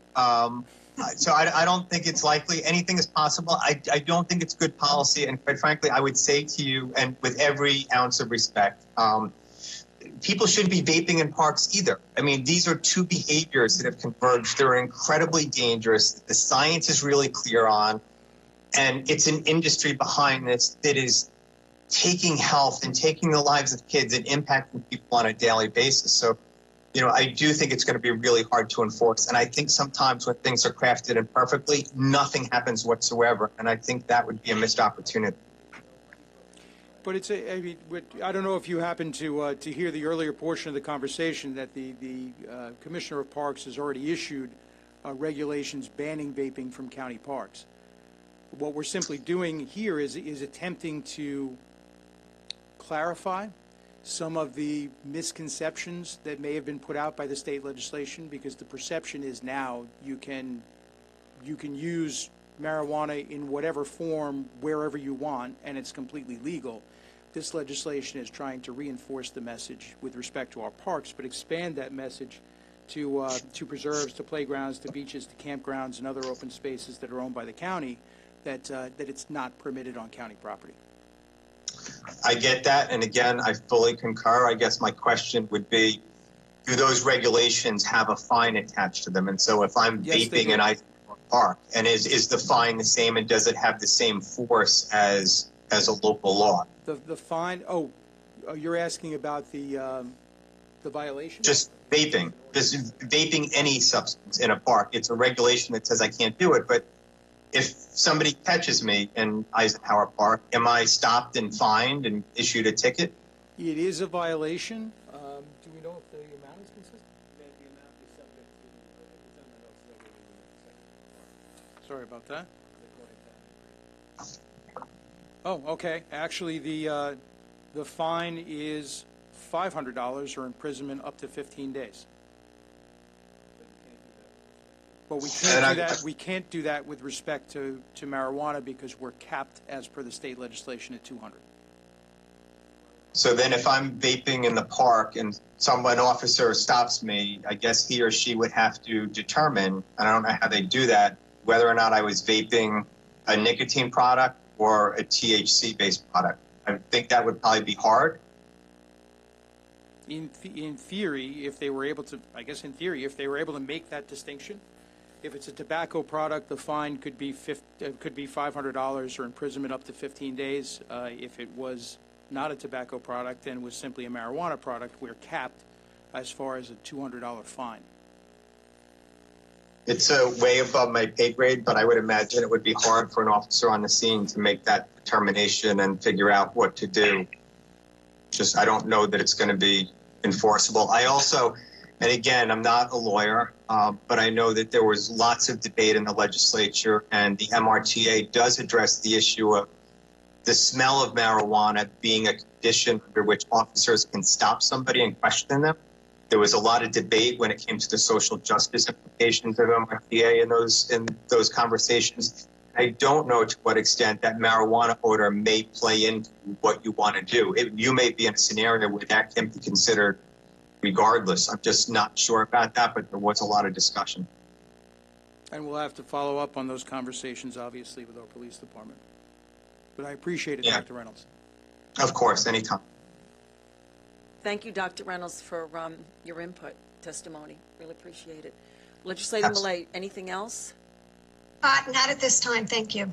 And we'll keep looking at this. I mean, it's we'll pass this today, but we'll just do our due diligence and follow through, just to make sure that we have the fines and we have the means to stop the vaping and whatever in the parks and county-owned properties. Okay? Legislator Ford? Yes. Can I just make a comment? Thanks. Just hearing something. Yes. Sorry. I should have said that. I'm not really sure I understand where. Look, I mean, obviously, a huge concern of the legalization of cannabis is for our kids. But I'm not sure where that comes into play in terms of this legislation. Just because, they can't smoke cannabis or vape cannabis legally anyway, recreational cannabis in the state of New York. So I don't see how that has any impact on this legislation. Aside from that, I also don't know what the suggestion is. If enforcement is a concern, which I understand it's a concern, what's the alternative? Not to pass this and to not have this law on the books, where hopefully the law in and of itself will deter the use of vaping cannabis or smoking cannabis on county properties. So I guess I'm not sure what the downside of passing this would be. Oh, no, I think we're all in favor of passing it. I just think Legislator Millay was bringing up the fact that she didn't know whether or not for nicotine vaping, I hope I'm saying this right, if nicotine vaping, since I guess we were under the assumption that when you vape marijuana, there is an odor that is associated with it that would be detectable. But now, as we heard from Dr. Reynolds, that there can be no odor with a marijuana-based vape. Okay, so Legislator Millay, from what I understand, I think she wants to know, what about the people who do nicotine vaping, and how do we make sure that they don't do it? So it seems that now, when we pass this, that there will be no vaping allowed in any county-owned park or property. And I hope I have a concern. I have an overall concern about enforcement of this, of illegal use of cannabis, which I assume Dr. Reynolds and Legislator Millay agree that there's an overall concern, whether it be intoxicated from marijuana while driving or whatever. But I don't see how that differs. In other words, the argument for legalization is, well, if someone is driving while intoxicated on marijuana, the police officer will be able to see, based on the behavior of the driver, that they're high. How would that not be the case if someone is smoking in the park? If an officer sees somebody vaping and their actions and their behavior are an indication that they're high, wouldn't that be a reason to believe that they're smoking marijuana? If their eyes are bloodshot and they're, whatever the symptoms of being, of being high off of cannabis. I'm not a smoker, but whatever they are, I would assume they're the same signs as if you're driving a vehicle. High. I think could Dr. Reynolds respond to that? Yeah, I could. I would say, even the police department, if you talk to Patty Ryder, they're in the process now of retraining all of the DREs, the drug recognition experts, to do roadside tests for cannabis impairment. The notion that your folks working in the parks should be put in that position or would be trained to do that really is a big question mark. I will say generally officers, and Patty Ryder could speak more eloquently on this, they go away for weeks to learn this in a way that will not subject themselves to litigation and challenges and everything else. And asking your guy, woman driving around Eisenhower Park to do that puts them in an untenable position. Honestly, I think the solution is to say there's no smoking, there's no vaping in any county park at any time for any reason by anyone. I think the issues around adolescent and use for folks under the age of 21 is significant because all of our kids are being exposed in parks to marijuana smoke, to seeing people vaping, to all sorts of unhealthy behaviors. I think we use our parks, and I personally use Eisenhower Park a couple times a week. I think our parks are places that are supposed to be safe for families. They're supposed to be healthy places that we shouldn't have to wade through marijuana smoke or people vaping in order to use what we pay for in taxes. And so, Legislator Ferretti, I don't know if you heard my comments at the outset about legalization in general and kind of where I stand on that, but I've been pretty outspoken about it. And so I'm in agreement with you in terms of the myriad of problems raised by legalizing cannabis. Yeah, and I agree with all of your sentiments. I agree with your concerns over the legalization by the state. I guess my position is more just about this bill in particular. I do see a big distinction between vaping cannabis and vaping tobacco. But that's not really the issue with this bill. Generally, I agree with your position. I just, like I said, I think that this bill enhances our position rather than inhibit it. So that's why I'm in favor of it, and I hope it passes. Madam Chair, if I may, I just want to state I'm in favor of absolutely the sentiment. I just want to make sure that we're making the best possible law that has the best possible chance of success and doing what we actually wanted to do. Thank you, Legislator Millay. Legislator Rhodes, did you have anything? Yeah, I did. We did happen to reach out to the Parks Department, and I don't believe Eileen Krieb is on the call, but the indication was that the legislation actually gives her the ability now to call in police to enforce the law.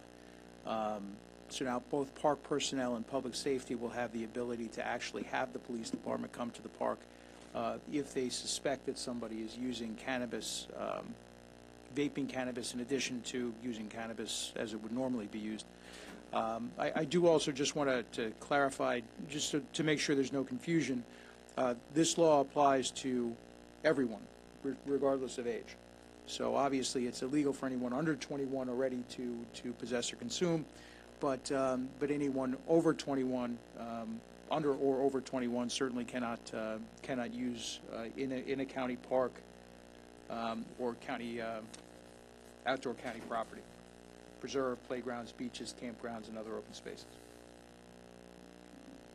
Thank you. And I'm, Dr. Reynolds, and I know that you had mentioned about even with the school superintendents dealing with the students that do vape and they get away with it and they hide it or whatever. And I'm hoping that there's a way that we'll be able to detect any type of vaping in any of our county-owned parks to make sure that we could stop it, and keep our parks clean with fresh air for everybody to enjoy healthfully. So, and we'll have to keep looking at this and to see whether or not we're achieving the goals that we think that we are, whether or not it's vaping, marijuana products, and or nicotine products.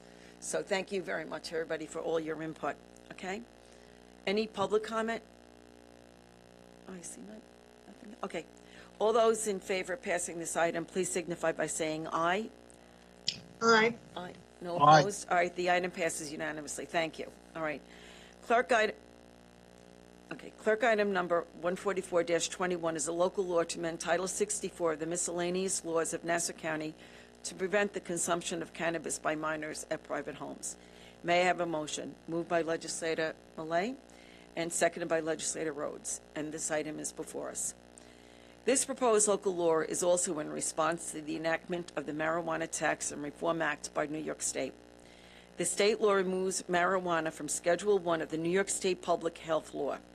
As a result, the county's existing social host law no longer applies to marijuana usage by a minor under age 21. Therefore, a person who would have been guilty of violating the social host law for allowing marijuana use by a minor is no longer guilty of violating the law for the same reason.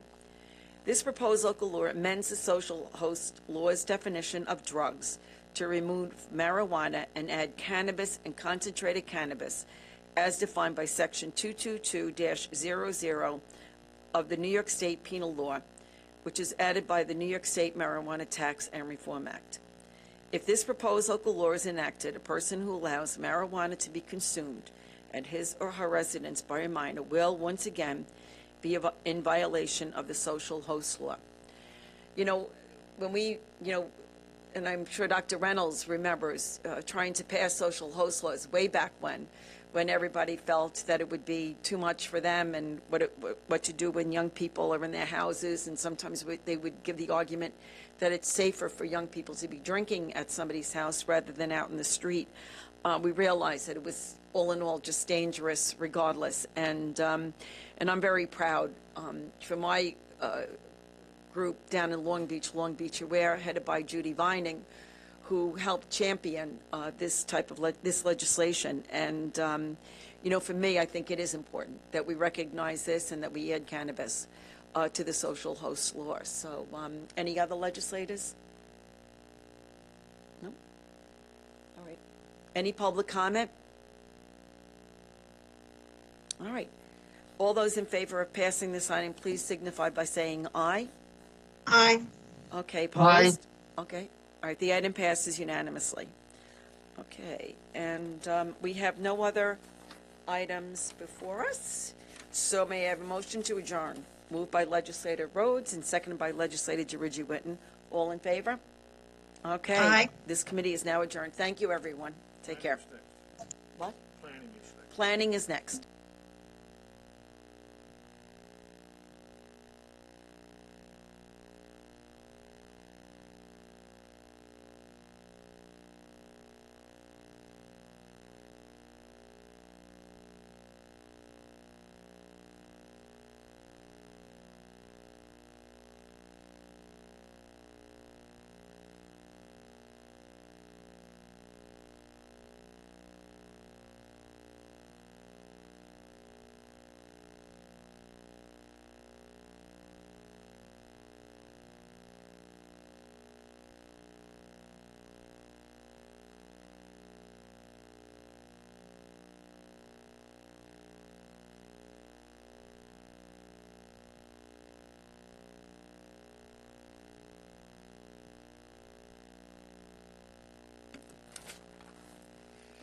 At this time, I will call the Planning, Development, and Environment Committee to order.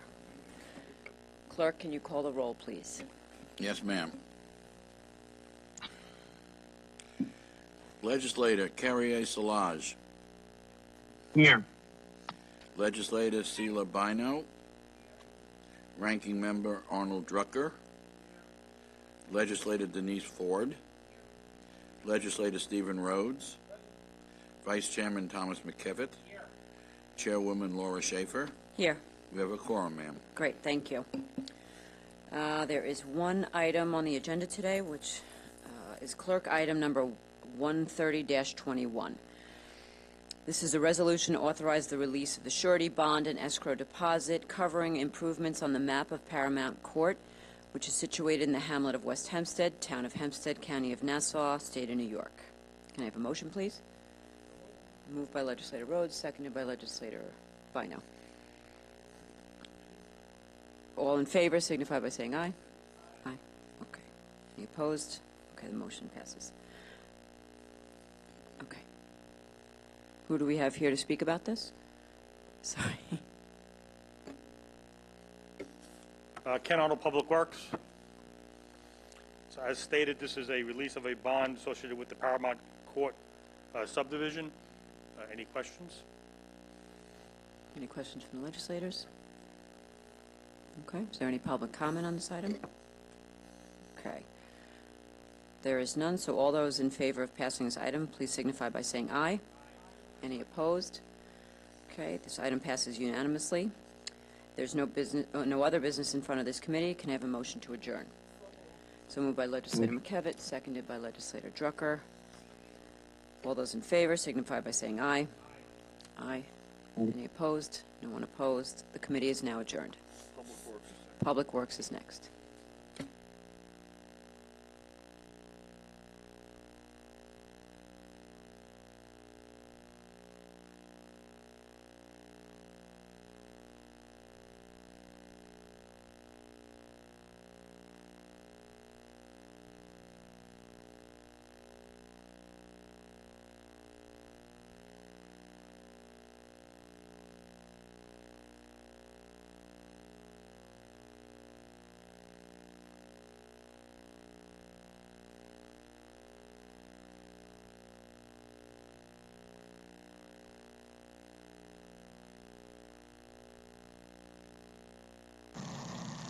Sorry, what do we have up next? Public Works. Public It is Works Public is Works. next. Okay, I guess that's me. That is you, Vincent. Okay, so let's go. Do we have people here who are supposed to be here, I assume? Oh, we got Gaylord here. We're set. Right. Okay, at this time, I call the Public Works and Parks Committee to order. I'll call the roll. Vice Chairman C. William Gaylord III. Present. Legislator Laura Schaefer. Here. Legislator James Kennedy. Here. Ranking Member Sheila Bino. Here. Legislator Arnold Drucker. Legislator Joshua Lafazan. Here. Thanks, Josh. Okay, we have a quorum. There's one item on the agenda today, clerk item 134 of 21. It's an ordinance supplemental to the annual appropriation. Chairman, excuse me for a second. Legislator Carrier Solage is a member of the Public Works and Parks. Thank you. Who did I call that's not a member? You called Josh Lafazan. Oh, I'm sorry. I used to be a member, and then You used to be a member. That was a confusion. I did go on the website. I did go on the website, and I apologize to Legislator Solage. Okay. It's okay, thanks. Thank you, Chairman. We do have a quorum. Item 134 of 21, supplemental to an annual appropriation in connection with the Public Works Department. May I have a motion, please? Moved by Legislator Solage, seconded by Legislator Schaefer. The item is now before us. Who's here from the administration? Ken Arnold, Public Works. Hi, Commissioner. Can you give us a brief overview of this? Sure. So this item is appropriates additional $10,295,948 of funds received from New York State Department of Transportation for 2019-20 complete projects in 2021. These projects will procure additional rolling stock, fare box system improvements, and equipment and facility improvements for the county's paratransit and fixed route transit system. Okay, do we have any debate or discussion? No. Any? Is that someone? Okay. Any public comment? Hearing none, all those in favor, please signify by saying aye. Aye. Aye. Any opposed? The item passes unanimously. As there is no other business before the committee, motion to adjourn by Legislator Gaylor, seconded by Legislator Bino. All those in favor of adjourning, Aye. say aye. Aye. Any opposed? We are adjourned. Next committee is, I don't know. The next committee is Health and Social Service Committee. Health and Social Services.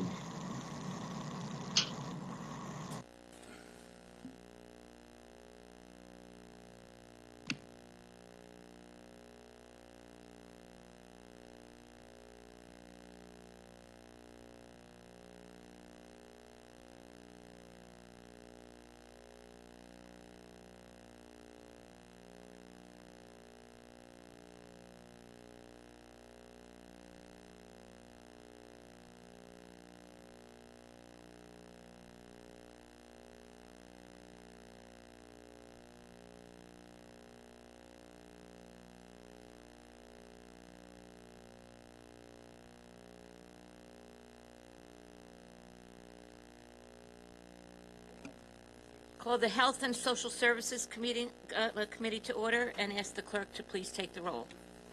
Thank you, Madam Chairwoman. Health and Social Service Committee, roll call. Legislator Joshua Lafazan. Here. Legislator Arnold Drucker. Ranking Member Delia DeRigi Whitten. Thank you. Legislator C. William Gaylor III. Present. Legislator Laura Schaefer. Here. Vice Chairman James Kennedy. Here. Chairwoman Rosemary Walker. Here. We have a quorum, ma'am. Thank you very much.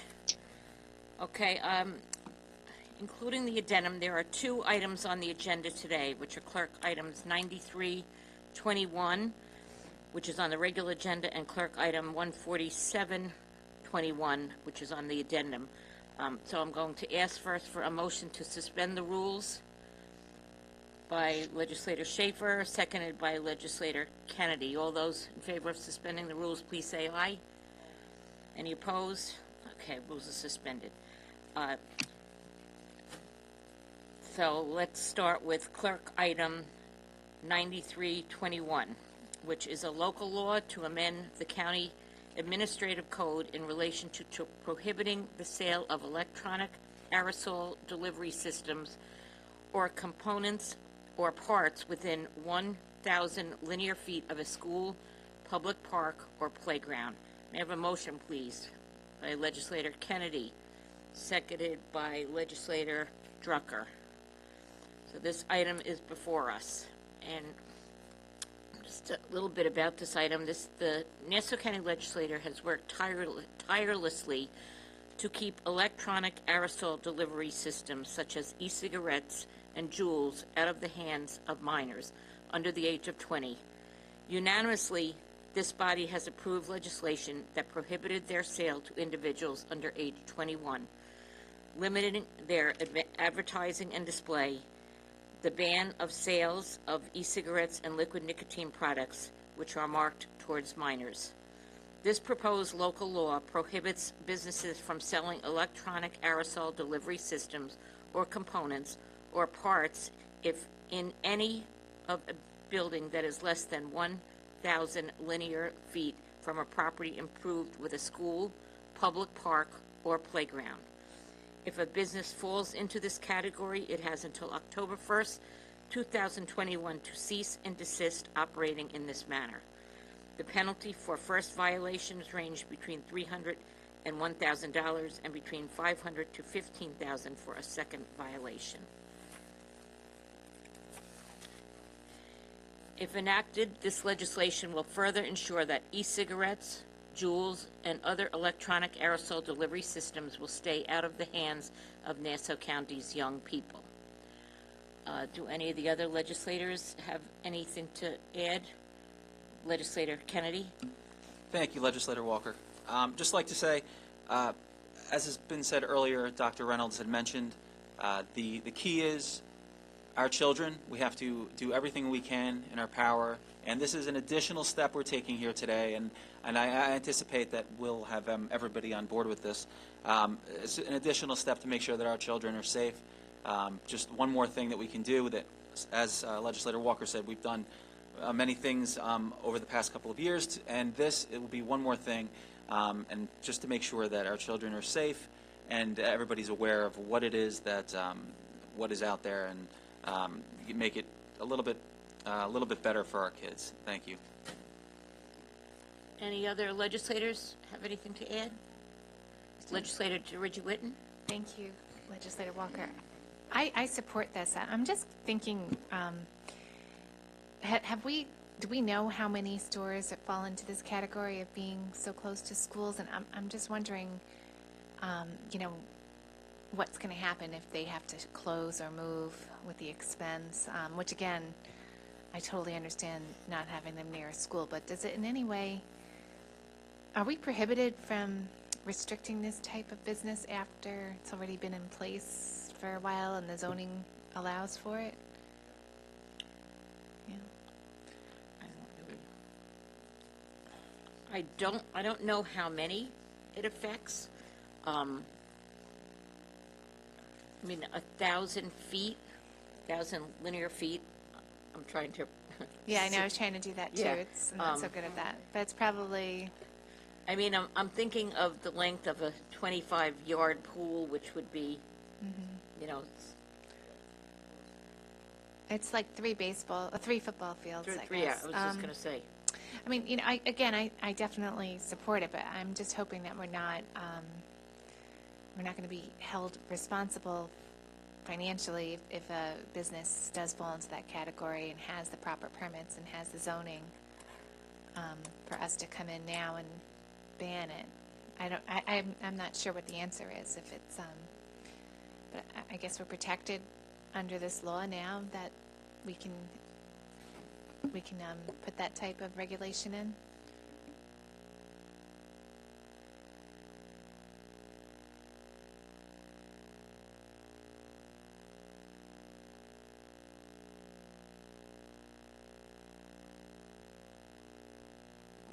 One of the things which we did say, they do have until October to comply.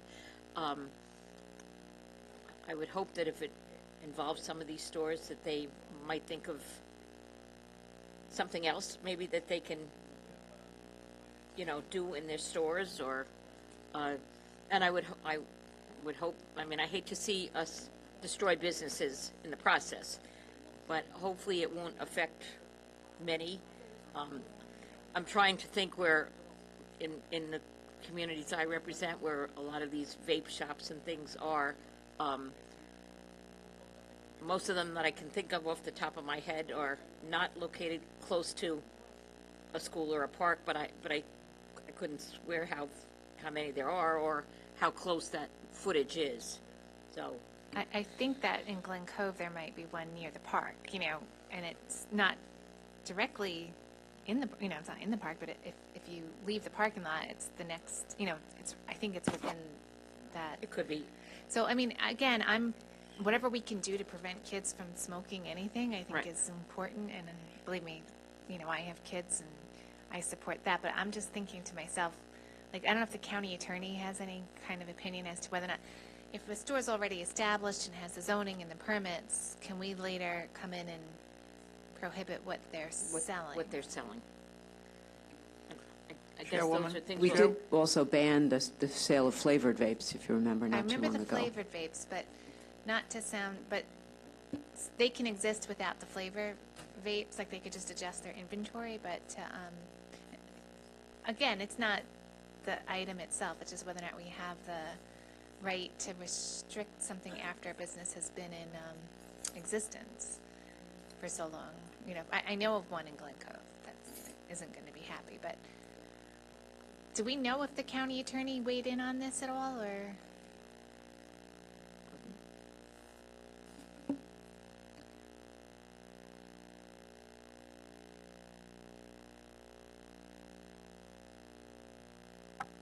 Katie Horse from the administration. I'm not sure, but we can ask him to weigh in before the full ledge. Right. I was just going to say that. We haven't heard anything, but we can certainly reach out, and I know Legislator Drucker also. Were you finished, Legislator Dirigi-Whitten? And again, it's not that I don't support it. I just want to make sure that that they're comfortable with the idea, because right now it's vaping. I'm so torn, because I want to protect the kids, but I also don't like changing the rules for business after they've been established, especially in an area. So yeah, I'd appreciate that opinion. Thank you, Katie, and I'm fine with passing it through. Okay. Thank you. Legislator Drucker.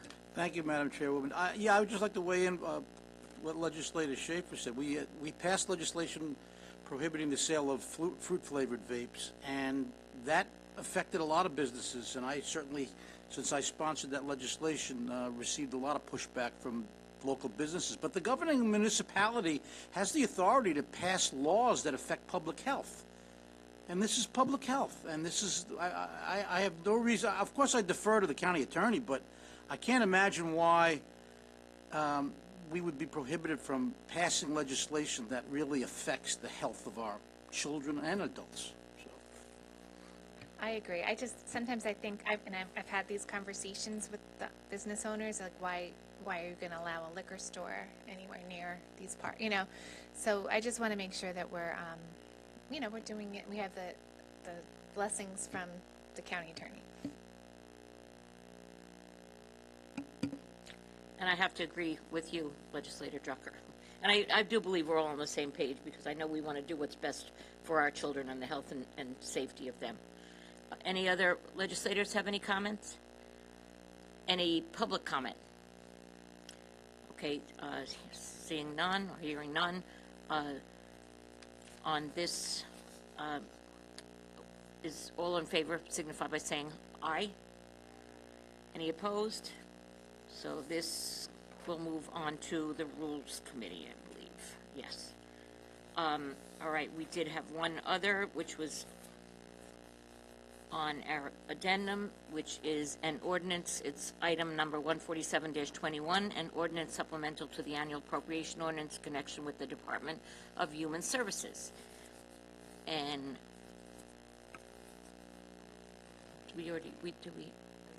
a motion, please? I think we did it before. I thought we did them together, but that's okay. Well, we could do it. Did we do it together? All right, well, we'll just do it again. One Legislator Schaefer and seconded by Legislator Drucker. Okay, and to speak. Okay, Thank Brian Hall, Human Services. This is a supplemental appropriation grant, 100% money from the Office of Family and Children, and the department uses it for the youth programs for the 3 towns and the 2 cities. Are there any questions from the legislator for Mr. Hall? Any public comment? Okay, hearing none. All those in favor of clerk item 147-21 signify by saying aye. Any opposed? This will move on. This carries, and we'll move on also to finance. Thank you. You're very welcome, and thank you. There are no other items before us. May I have a motion to adjourn?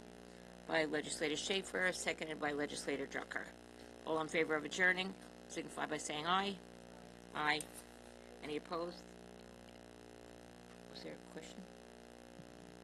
No. Okay. Okay, the next committee, I believe, is Finance. It is indeed, and I would ask all the members of the committee to please join us.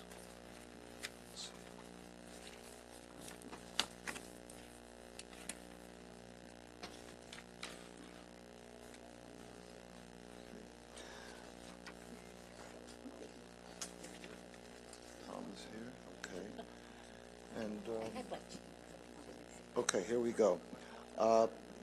Finance, would you... Shall I call a roll? Yeah, Mr. Pulitzer, thank you so much. Please do. Finance Committee roll call. Legislator Joshua Lafazan.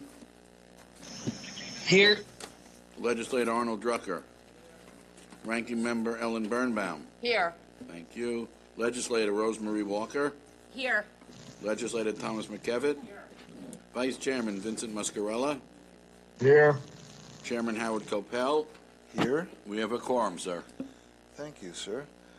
Okay, we've got a number of consent items, and in that connection, first we're going to, since one of these items is on the addendum, I'm going to call for a motion to suspend the rules. That's made by Mr. McKevitt, seconded by Ms. Birnbaum. And all those in favor of suspending the rules, please say aye. All right. Any opposed? That item passes unanimously, and the rules are suspended. Okay. I'm now going to call a number of items for which there is consent of the majority and minority. No further debate is necessary since they've already been agreed to and have gone through some other previous committees for the most part. And those items are 97, 99,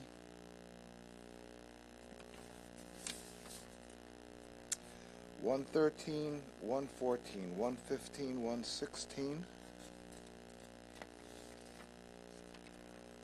132, 133, 134, 135. And on the addendum, we have number 147.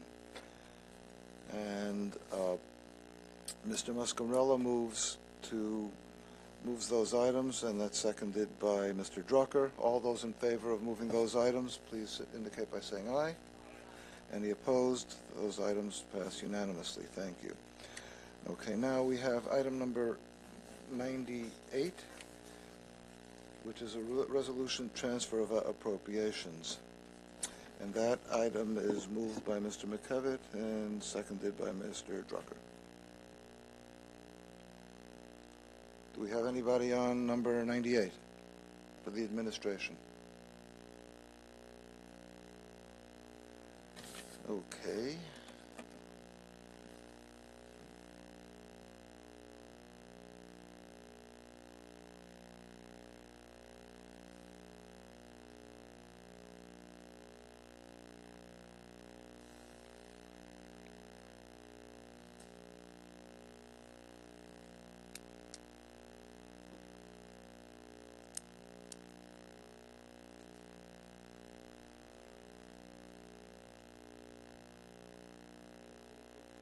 You want to turn on your mic?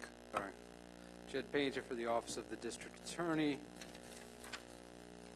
This just appears to be a transfer to allow some expenditures into our equipment budgets and contract budgets from our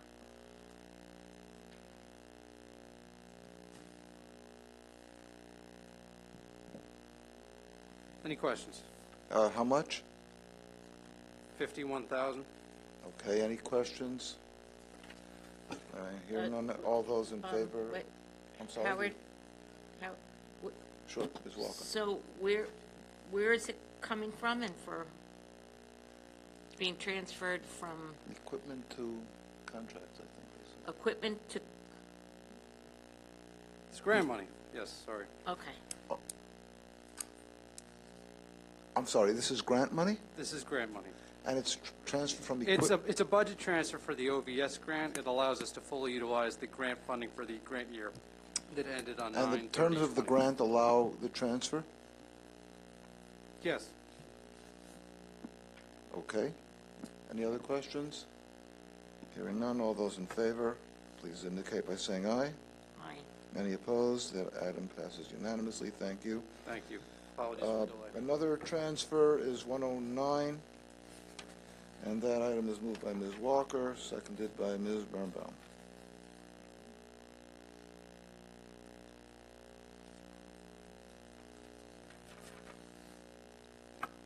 Good afternoon, Mary Ellen Lorraine, Department of Health. This is a board transfer in the amount of $8,502. It has no impact on the budget. It's to maximize a New York State grant funded program. Okay, any questions? Hearing none, all those in favor, please indicate by saying aye. Aye. Any opposed? That item passes unanimously. Thank you. Thank you. Number 110 is a resolution authorizing the county executive to execute a grant agreement between Parks and the African Atlantic Genealogical Society. That item is moved by Mr. McKevitt, seconded by Mr. Lafazan. Victoria Queso, Department of Parks. 110 is a hotel motel tax grant for the African Atlantic Genealogical Society for the ongoing programming and operation of the African American Museum in the amount of $100,000. Okay, any questions? All those in favor, please indicate by saying aye. Aye. Any opposed? Okay, do you have any other items? 103. 103, why don't we, 103. Oh, I didn't call that. Okay, good. 103. 103 is a resolution authorizing a grant agreement between Parts and Cradle of Aviation. And that item is moved by Ms. Walker, seconded by Mr. Muscarella. So this is a hotel motel tax grant for with the museums at Mitchell in the amount of $600,000 for programming and operation of Cradle of Aviation. Okay, any questions? All those in favor, please indicate by saying aye. Aye. Any opposed? All right, that item is unanimous. Thank you. Number 111 is an ordinance to amend, to adopt the capital plan for the 4-year capital plan to commence on January 1, 2019. That's an amendment to that capital plan. That is moved by Mr. Muscarella, seconded by Mr. Drucker. Ken? Ken Arnold, Public Works. Item 111 and item 112 work hand in hand, as you Well, said. then why don't you let me call Okay. item 112 as well then? Thank you. And 112 is another authorizing a capital expenditure of authorizing $49 million, I'm sorry, of bonds, $49,200,606 of bonds, and that item is moved by Ms. Birnbaum and seconded by Ms. Walker.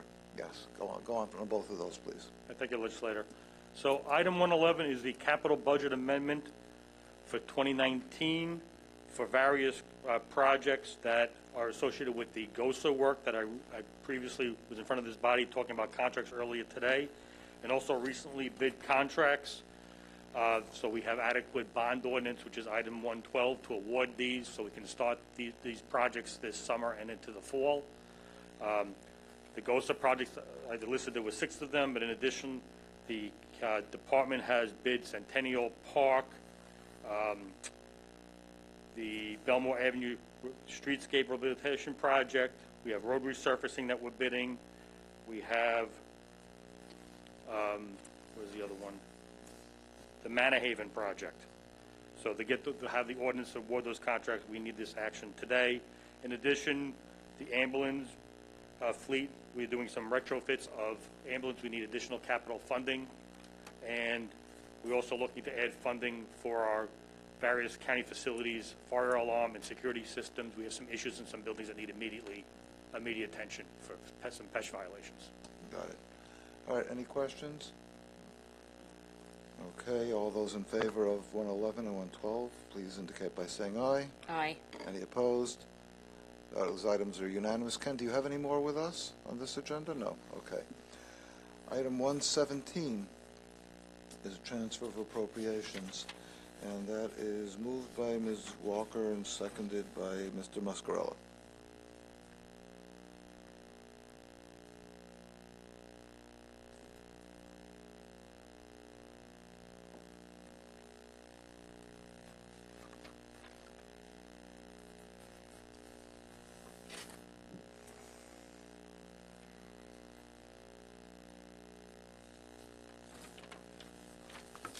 Good afternoon, William Field, Deputy Inspector with the Police Department.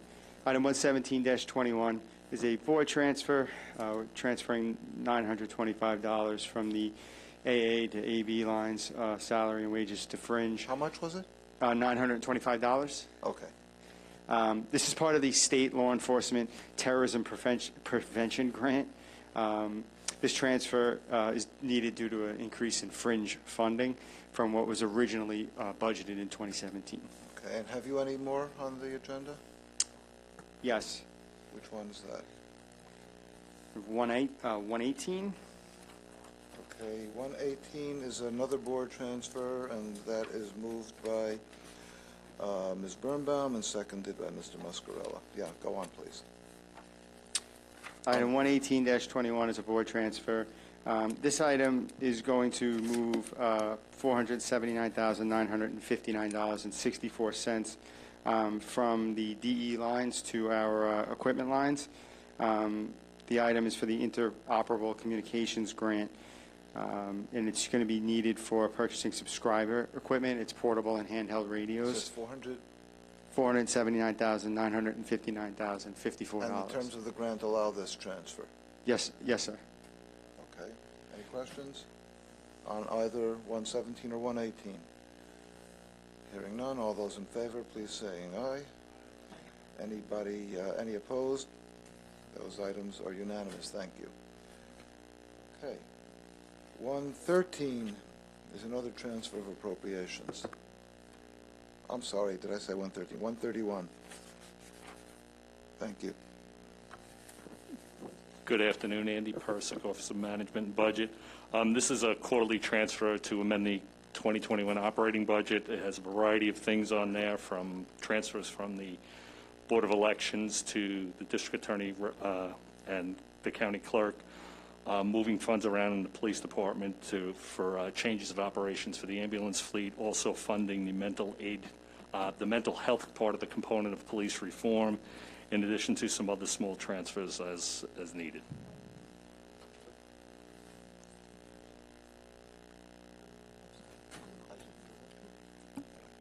And, all right, I'm told that I thought I did a motion here, but, all right, that item is moved by Mr. McKevitt and seconded by Ms. Birnbaum. I'm sorry, do you have any more? I have one more, yes. Yes. 139. So we'll vote on that one. 131, all those in favor? Aye. Any opposed? Okay, 131 is unanimous. Thank you. Go on for the, which one is your next? 139. 139. It's on the addendum. It's on the addendum. Okay, 139 is another supplemental to annual appropriations, and that is moved by Mr. Lafazan and seconded by Mr. Muscarella. Yes, 139. Good afternoon again, Andy Persick, Office of Management and Budget. This item is to close the books out for 2020. It's the annual year-end board transfer / supplemental appropriation, closing the books and records out so we can get the CAFR out, the Comprehensive Annual Financial Report out. This is just a procedural thing that we do annually. The numbers are all over the place.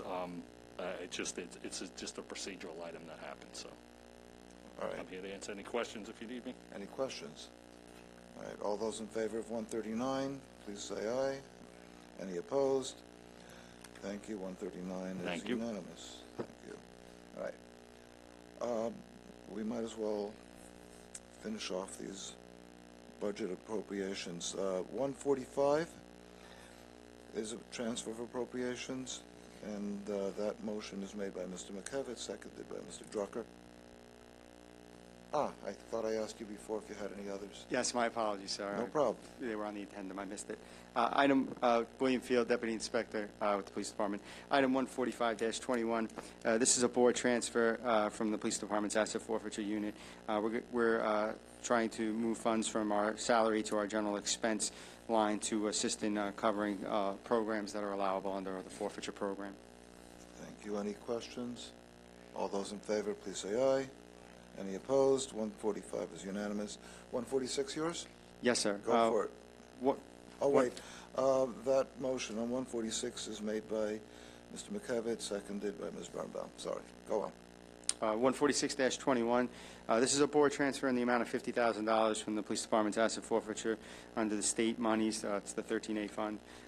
It's salary into the contractual services line to assist with allowable programs under federal forfeiture guidelines. Okay, all those in favor of 146, please say aye. Any opposed? 146 is unanimous. Thank you. Now we've got tax exemption extension agreements, and that's number 136 and 137. And those items are moved by Mr. McKevitt and seconded by Ms.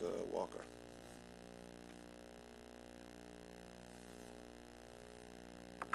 Good afternoon. Ted Hummel, County Attorney's Office. Both of these items are extensions of the existing tax exemption and pilot agreements. I believe the counsel for the developer is available if you have any questions. Both extensions are pursuant to the private housing finance law. These are both for senior citizen residences. Senior affordable housing, correct. Senior affordable housing. Okay. Anyone have any questions? Okay. Hearing none. All those in favor of 136 and 137, please so indicate by saying aye. Any opposed? Thank you. And is 149 yours? No. No. Okay. 141 is an ordinance amending Section 3.3 of Ordinance 543 of 95 with respect to child care leave for non-contract employees of the District Attorney's Office. Motion is made by Mr. Drucker, seconded by Mr. McKevitt. Good morning, or good afternoon, Jed Painter again from the DA's office. I've presented on this a couple of times to this body. I thank everybody for their attention to those presentations. I also appreciate the follow-up inquiries I got from both sides of the legislature asking for copies of the proposal. It was reviewed, I believe, at this point by iterations of this proposal, now reviewed by your office as well as the county executive, the county attorney, and because of the interest in it has been scored by either and both the legislative budget review as well as OMB with limited fiscal impact. So I would heartily recommend advancing it. Does anyone have any questions on this item? Okay, hearing none. Yes, Ms. Birnbaum. I know we've heard in the past how difficult it was attracting new assistant DAs because of the lack of this provision. So when does it go into effect if passed today? Well, once passed and enacted, it would be effective immediately. Okay, and are you still having a problem filling positions? Oh, absolutely. Yeah, recruitment has become a full-time effort we're cultivating as young as high school now to make sure we have a pathway up. Anyone else? Hearing none, all those in favor of this item? Sorry. Oh, yeah, Ms. Walker, sure, go for it. If you, hopefully, when this is passed and moved forward, if you could just keep us abreast of the fact that hopefully we are attracting additional employees, that this has been helpful to fill some vacancies that we couldn't get because they were going elsewhere that did have offer this. Absolutely. I can tell you anecdotally, thus far this year, 2 lateral applicants declined specifically because of a lack of this. So hopefully no news will be good news. Good, okay. Thank you. Anyone else? Hearing none, all those in favor of this item? Let's see, 141, please indicate by saying aye. Any opposed? That item is unanimous. Thank you. 149 is a resolution authorizing the county assessor and treasurer, receiver of taxes, to partially exempt certain real properties. That item is moved by Ms. Birnbaum, seconded by Mr. Muscarella. Deputy Assessor Robert Miles. These are your run-of-the-mill correction of error petitions for tax years 1920 and 2021. The total cost of the 9 petitions is $29,000. Do we have any questions on this item? Okay, all those in favor of this item, 149, please say aye. Any opposed? That item is unanimous. Thank you. Thank you. Items 100 and 101. 100 is a resolution to settle a claim in the matter of judicial dissolution of Friends of Long Island's heritage. And 101 is the settle claim of the Gramercy Group versus the County of Nassau. Those items are both moved by Mr. Muscarella, seconded by Mr. Drucker. I will now take an item to go into executive committee on those two items. And that motion is made by Ms. Walker and seconded by Mr. McKevitt. All those in favor of going into executive session, say aye. Any opposed? We are now going into executive session, to which I invite the members of the Rules Committee as well.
Okay, we're back. On number 100 of 21, a motion is made by Ms. Walker to table. That's seconded by Mr. Drucker. All those in favor of tabling number 100 indicate by saying aye. Any opposed? That item is tabled. Number 101, if all those in favor of item number 101, please so indicate by saying aye. Any opposed? That item is passed unanimously. Mr. Lafazan moves to adjourn. Mr. Muscarella seconds. All those in favor of adjourning indicate by saying aye.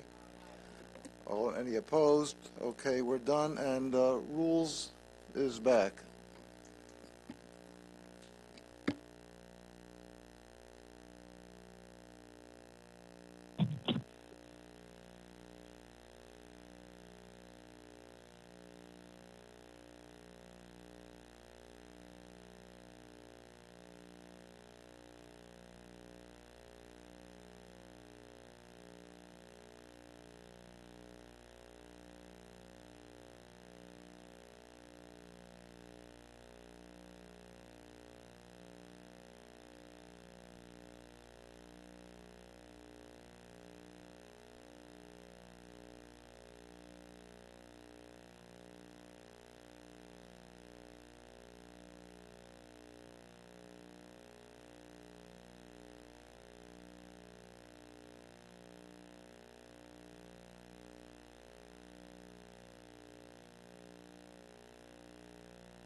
All right, let's call the Rules Committee back into session.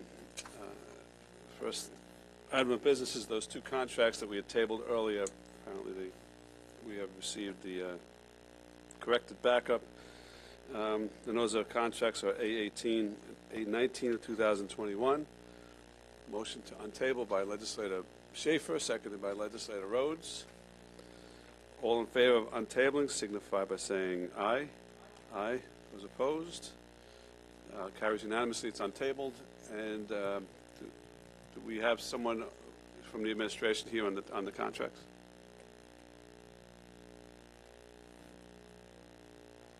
This is Nassau Suffolk Turf Services and the Landscape Supply Company as well. Sorry, Victoria Queso, Department of Parks. With All Pro Horticulture and Nassau Suffolk for horticultural products. Okay, so I guess my notes here say the corrected backup received indicates the maximum amount for A18 is $625,000. Term is 1 year plus 4-year option to renew. A19 is a term is 1 year, and there's plus 4 1-year options to renew. Yes, correct.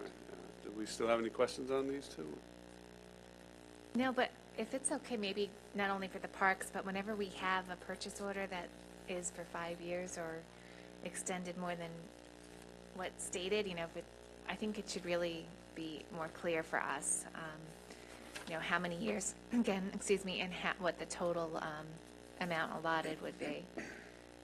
All right, it would just clear it up and make it easier for us. Okay. All right, any other debate or discussion? All in favor of those two contracts signify by saying aye. Aye. Those opposed? Carries unanimously. Thank you. All right. Let's go back. back to, I think we need a motion to suspend the rules. Moved by Deputy Presiding Officer Copel, seconded by Legislator Rhodes. All in favor of suspending the rules signify by saying aye. Aye. Those opposed? Carries unanimously. Now I'm going to call the consent items that went through committees earlier. These include 93 of 2021, 97, 98, 99, 100, 101, 102, 103, 109, 110, 111, 112, 113, 114, 115, 116, 117, 118, 127, 130, 131, 132, 133, 134, 135, 136, 137, 138, 141. Now the addendum items. 139, 143, 144, 145, 146, 147, 149. Motion by Legislator Bino, seconded by Legislator Rhodes. Any debate or discussion on those items? Hearing none, all in favor signify by saying aye. Aye. Those opposed? They carry unanimously. Next several items all involve donations to the Nassau County Police Department, 104, 105, 106, 107, 108. Resolutions to accept a gift offered by the Nassau County, or resolution to accept gifts offered by the Nassau County Police Department Foundation to the Nassau County Police Department.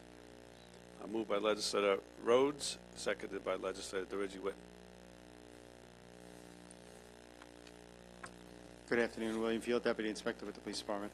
Item 104-21 is a donation of 6 patrol bicycles from the Nassau County Police Foundation, valued at $8,400. Item 105 do you want me to do them all? Or yes, please. 105-21 is to accept a donation of 12,000 8-ounce bottles of hand sanitizer, also from the foundation, valued at approximately $24,300. Item 106-21 is to accept a donation of 3,200 safety goggles from the foundation, estimated at approximately $16,000. Item 107-21 is to accept a donation of 20 stationary bicycles from the foundation, estimated value of $10,000.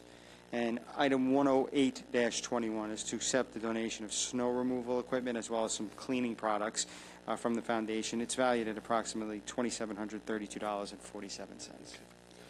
Any questions? No? All right. Thank you, sir. Thank you. Any public comments? Hearing none. All in favor signify by saying aye. Aye. Those opposed? Carries unanimously. The next several items are all home rule messages. 119 of 2021, a resolution requesting the legislature of the state of New York to enact and the governor to approve an act to amend the retirement and Social Security law in relation to the retirement of members who serve as police medic supervisors, and members who perform police medic-related services in the county police department.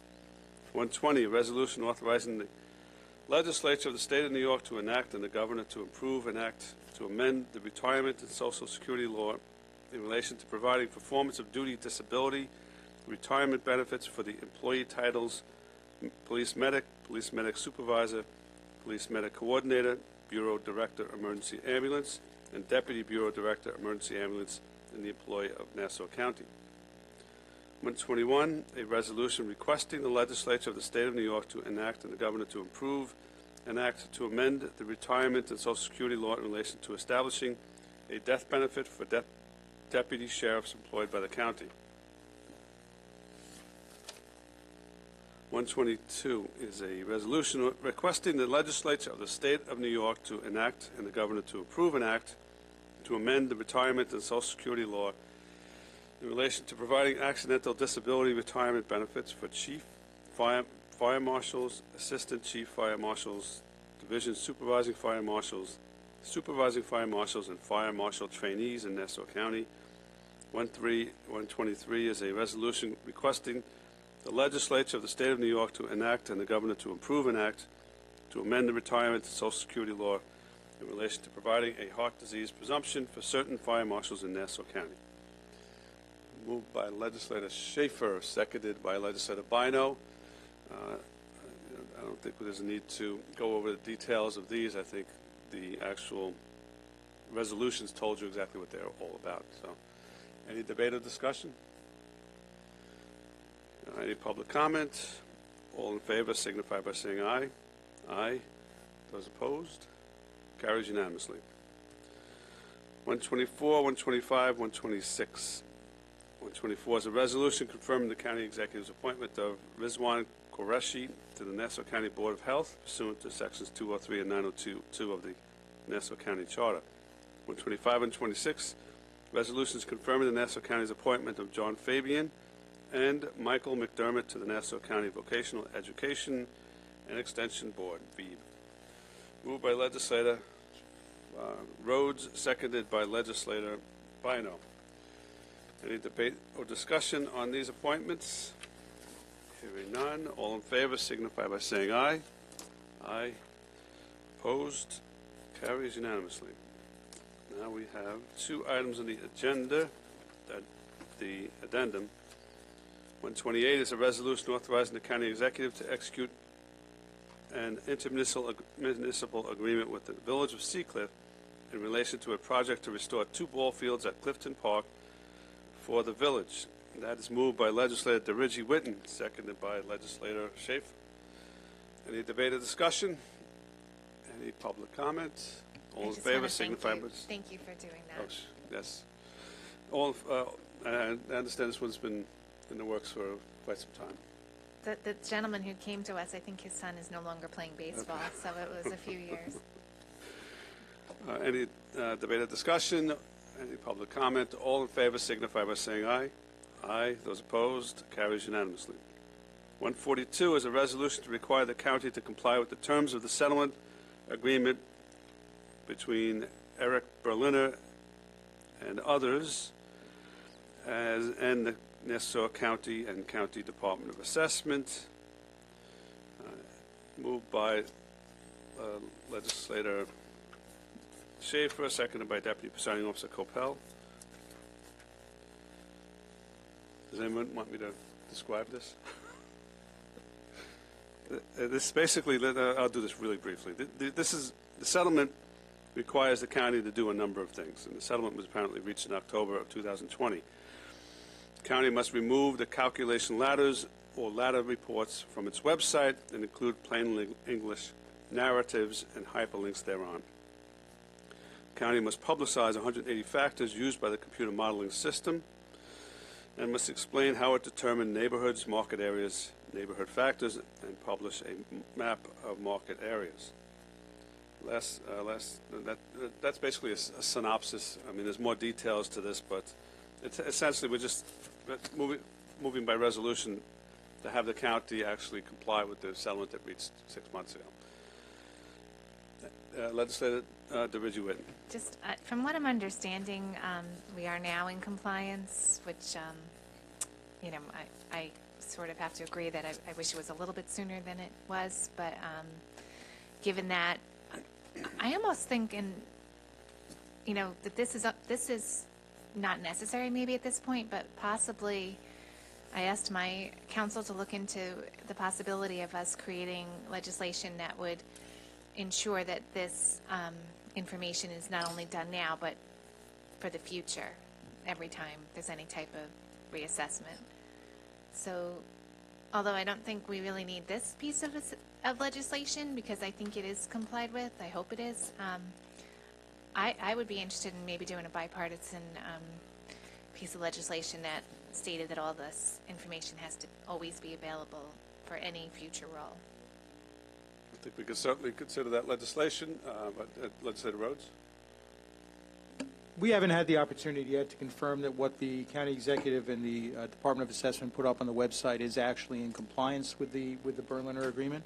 I'm also concerned that the fact that it took 6 months, and it was only because, I mean, it's hard to ignore the coincidence. It's only because this legislation existed that there was compliance with the Berliner settlement. And to be totally honest, when you look at the 5-year phase-in information, which I know is completely separate, and how as soon as tax bills came out and people were seeing what the impact was in year 1 of the 5-year phase-in, all of a sudden that information magically disappeared from the website, and we've had to fight to get that back on. The fact that it happens to be up on the website now gives me no confidence that it will still be there tomorrow. So I think there's still a reason to advance the legislation today. And if we want to work on codifying something on a permanent basis in a bipartisan fashion, we can certainly explore that. But I don't think I don't think today's developments have changed the fact that this bill needs to pass now. Okay. Anyone else want to have a say? If not, any public comment? All in favor of this item signify by saying yes.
Yes.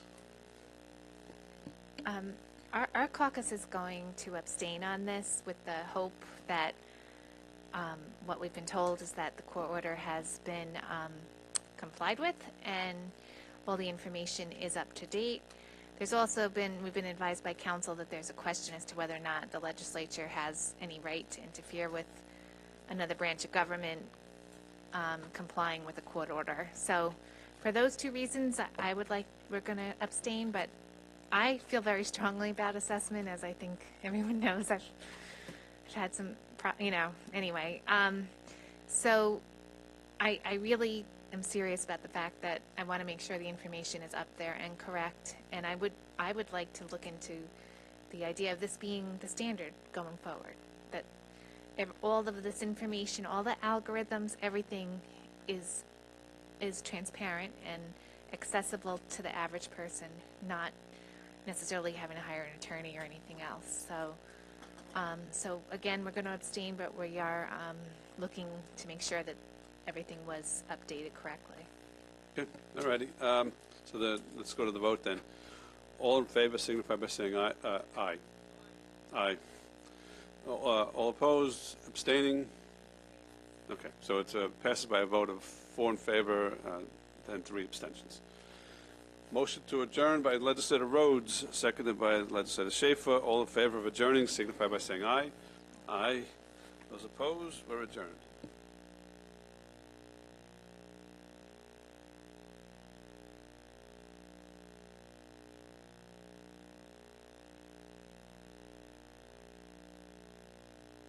Mm-hmm.